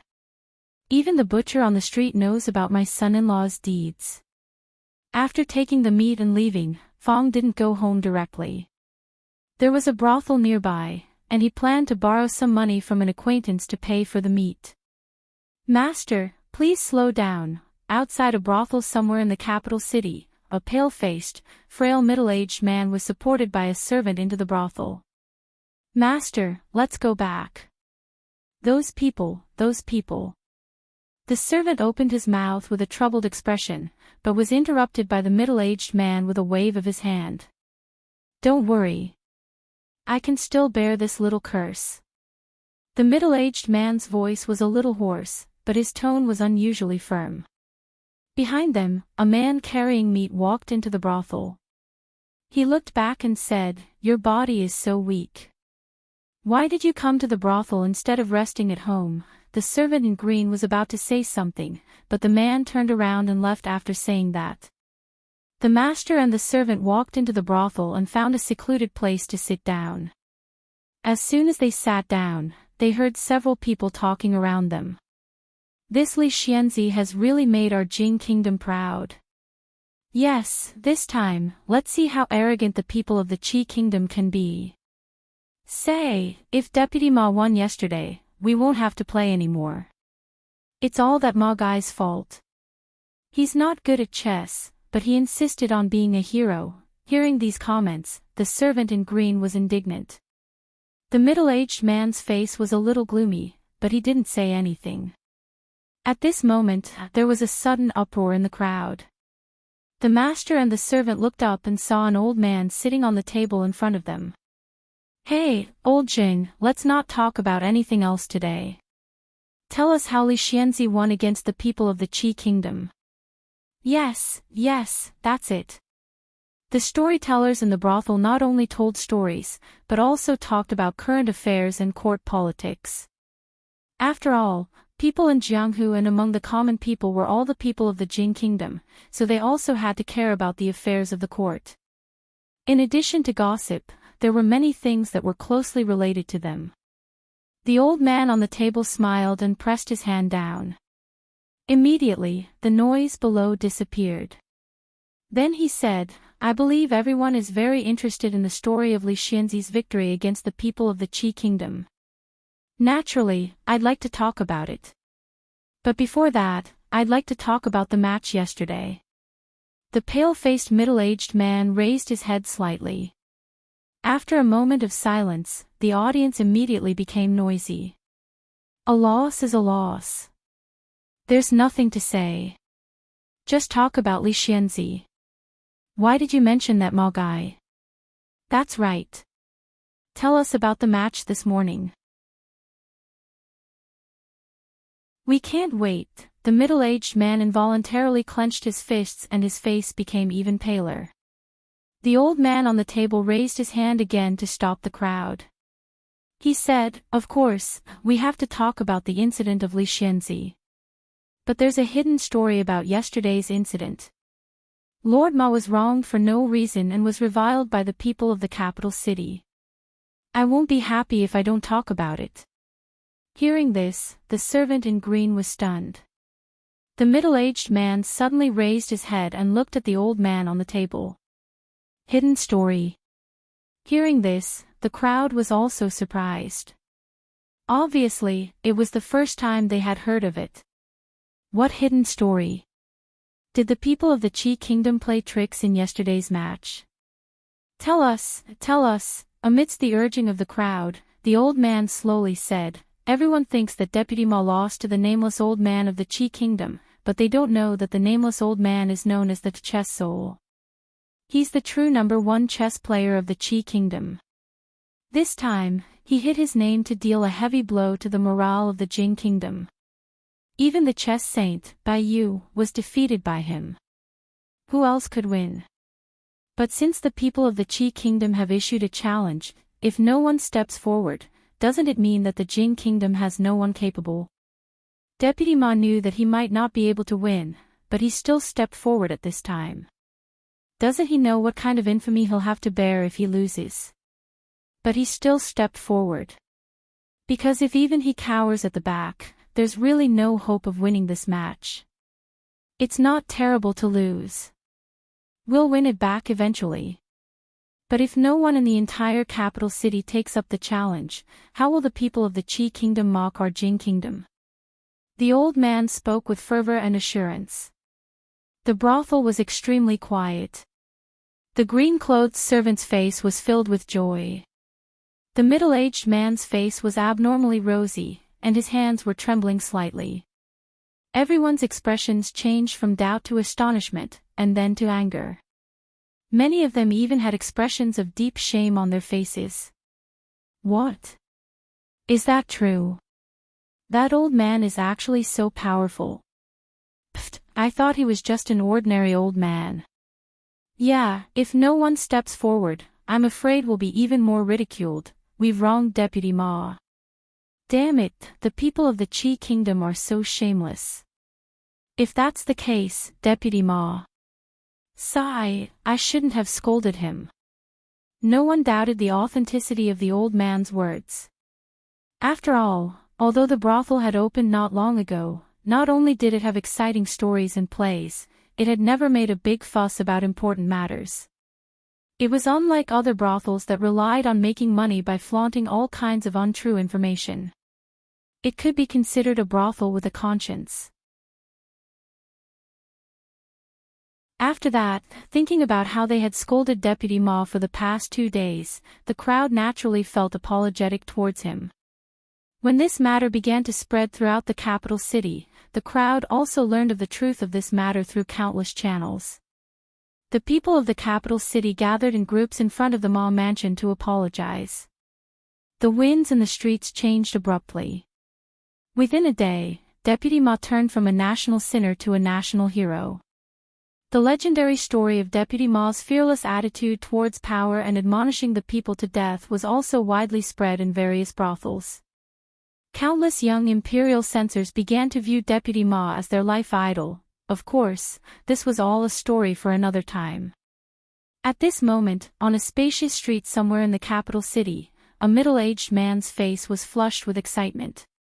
He rejected the servant's support and listened to the idle chatter of a few people on the street. The smile on his face grew wider. Justice is in the hearts of the people. What a good justice is in the hearts of the people. Recalling the words of the old man in the brothel, the middle-aged man stroked his chest and laughed heartily. Even the lowly actors are worried about the suffering of the country.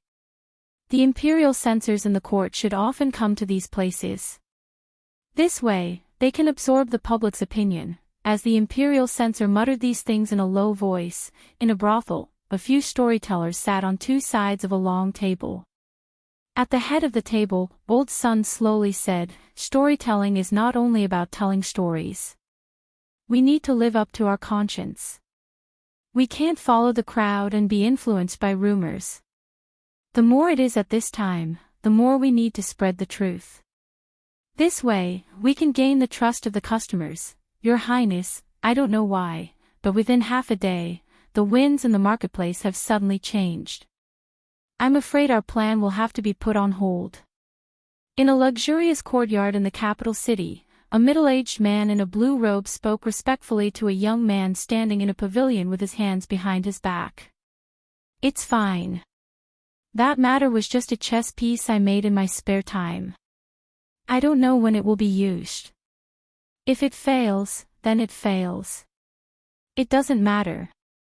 The handsome young man turned his head and sighed. "However, I have to admit that they have greatly exceeded I's expectations. This is indeed the capital city of the Jing Kingdom. The wisdom of its people is far beyond that of other places." A look of regret appeared on the middle-aged man's face. At this moment, the young man spoke again. "How is the investigation on that matter going?" The middle-aged man's face turned solemn. "Your Highness, everything has been investigated. That Chang and county magistrate, Li Yi, is the one who created Tianfa. He is also the person that the young prince of the Jing Kingdom mentioned. First, Tianfa caught us off guard and caused us to lose 2 cities. The general who supports the state almost died in front of His Majesty as an apology. Today, he defeated Zhao Xiuwen, causing our plan to be put on hold. This Li Yi is the bane of the Qi Kingdom. It was undoubtedly difficult for the people of Qi to obtain information in the capital city of the Jing Kingdom. However, seeing that the third prince valued that person, the middle-aged man even used a spy that had not been used in the capital city of the Jing Kingdom for many years. At this moment, he revealed everything he knew. The young man nodded and said, "I originally thought that he had only created Tianfa. I didn't expect that this Li Yi would be so talented. No wonder Emperor Jing values him so much." A cold light flashed across the middle-aged man's face. In a low voice, he said, "Your Highness, with this person around, he will always be a great threat to us. Should we?" The third prince of the Qi Kingdom waved his hand and said, "Don't always think of solving problems in this way. Even Xiuwen has praised him. I have never seen him praise someone so much in poetry. Tianfa has also caused us great trouble. Poetry, writing, medical skills, Tianfa, such a genius, why was he not born in the Qi Kingdom? You just said that he has enmity with the eldest grandson of Prime Minister Qin of the Jing Kingdom and the King of Shu." The third prince of the Qi Kingdom looked at him and suddenly asked. The middle-aged man nodded and said, "Yes, this Li Yi has deep enmity with the eldest grandson of Marquis Qin and the King of Shu. Just a few days ago, in the imperial palace, he beat the King of Shu into a coma in front of all the civil and military officials. However, the strange thing is that Emperor Jing only grounded him for half a month and didn't punish him too much." The third prince of the Qi Kingdom smiled and said, "If I were Emperor Jing, I wouldn't punish him too heavily." He walked out of the pavilion and paced slowly in the courtyard as he murmured, "Although the King of Shu has no talent, he is the one who is most likely to inherit the throne among all the princes. Obviously, he can't let go of this enmity easily." Prime Minister Qin is a powerful person and wholeheartedly supports the King of Shu to ascend the throne. In the future, the Qin family will become the backbone of the new dynasty. At that time, Li Yi's position in the imperial court will be somewhat subtle. However, this is not necessarily bad news for us. As soon as the young man finished speaking, his face suddenly changed slightly. With a shake of his body, he immediately moved a few feet to the side. Whoosh! Whoosh! Whoosh! At the place where he had been standing, 3 arrows were deeply inserted into the soil. The middle-aged man's face changed greatly. He immediately stood in front of the young man and shouted, "Protect the third prince." Several figures suddenly appeared in the courtyard and surrounded the young man. Then, several people separated and climbed up to the roof with a few leaps. In an instant, they disappeared before their eyes. Not long after, the people who had left jumped over the wall of the courtyard and threw a corpse on the ground. One of them said, "Your Highness, when we rushed over, the man had already committed suicide by taking poison." The middle-aged man said angrily, "Damn the Jing kingdom.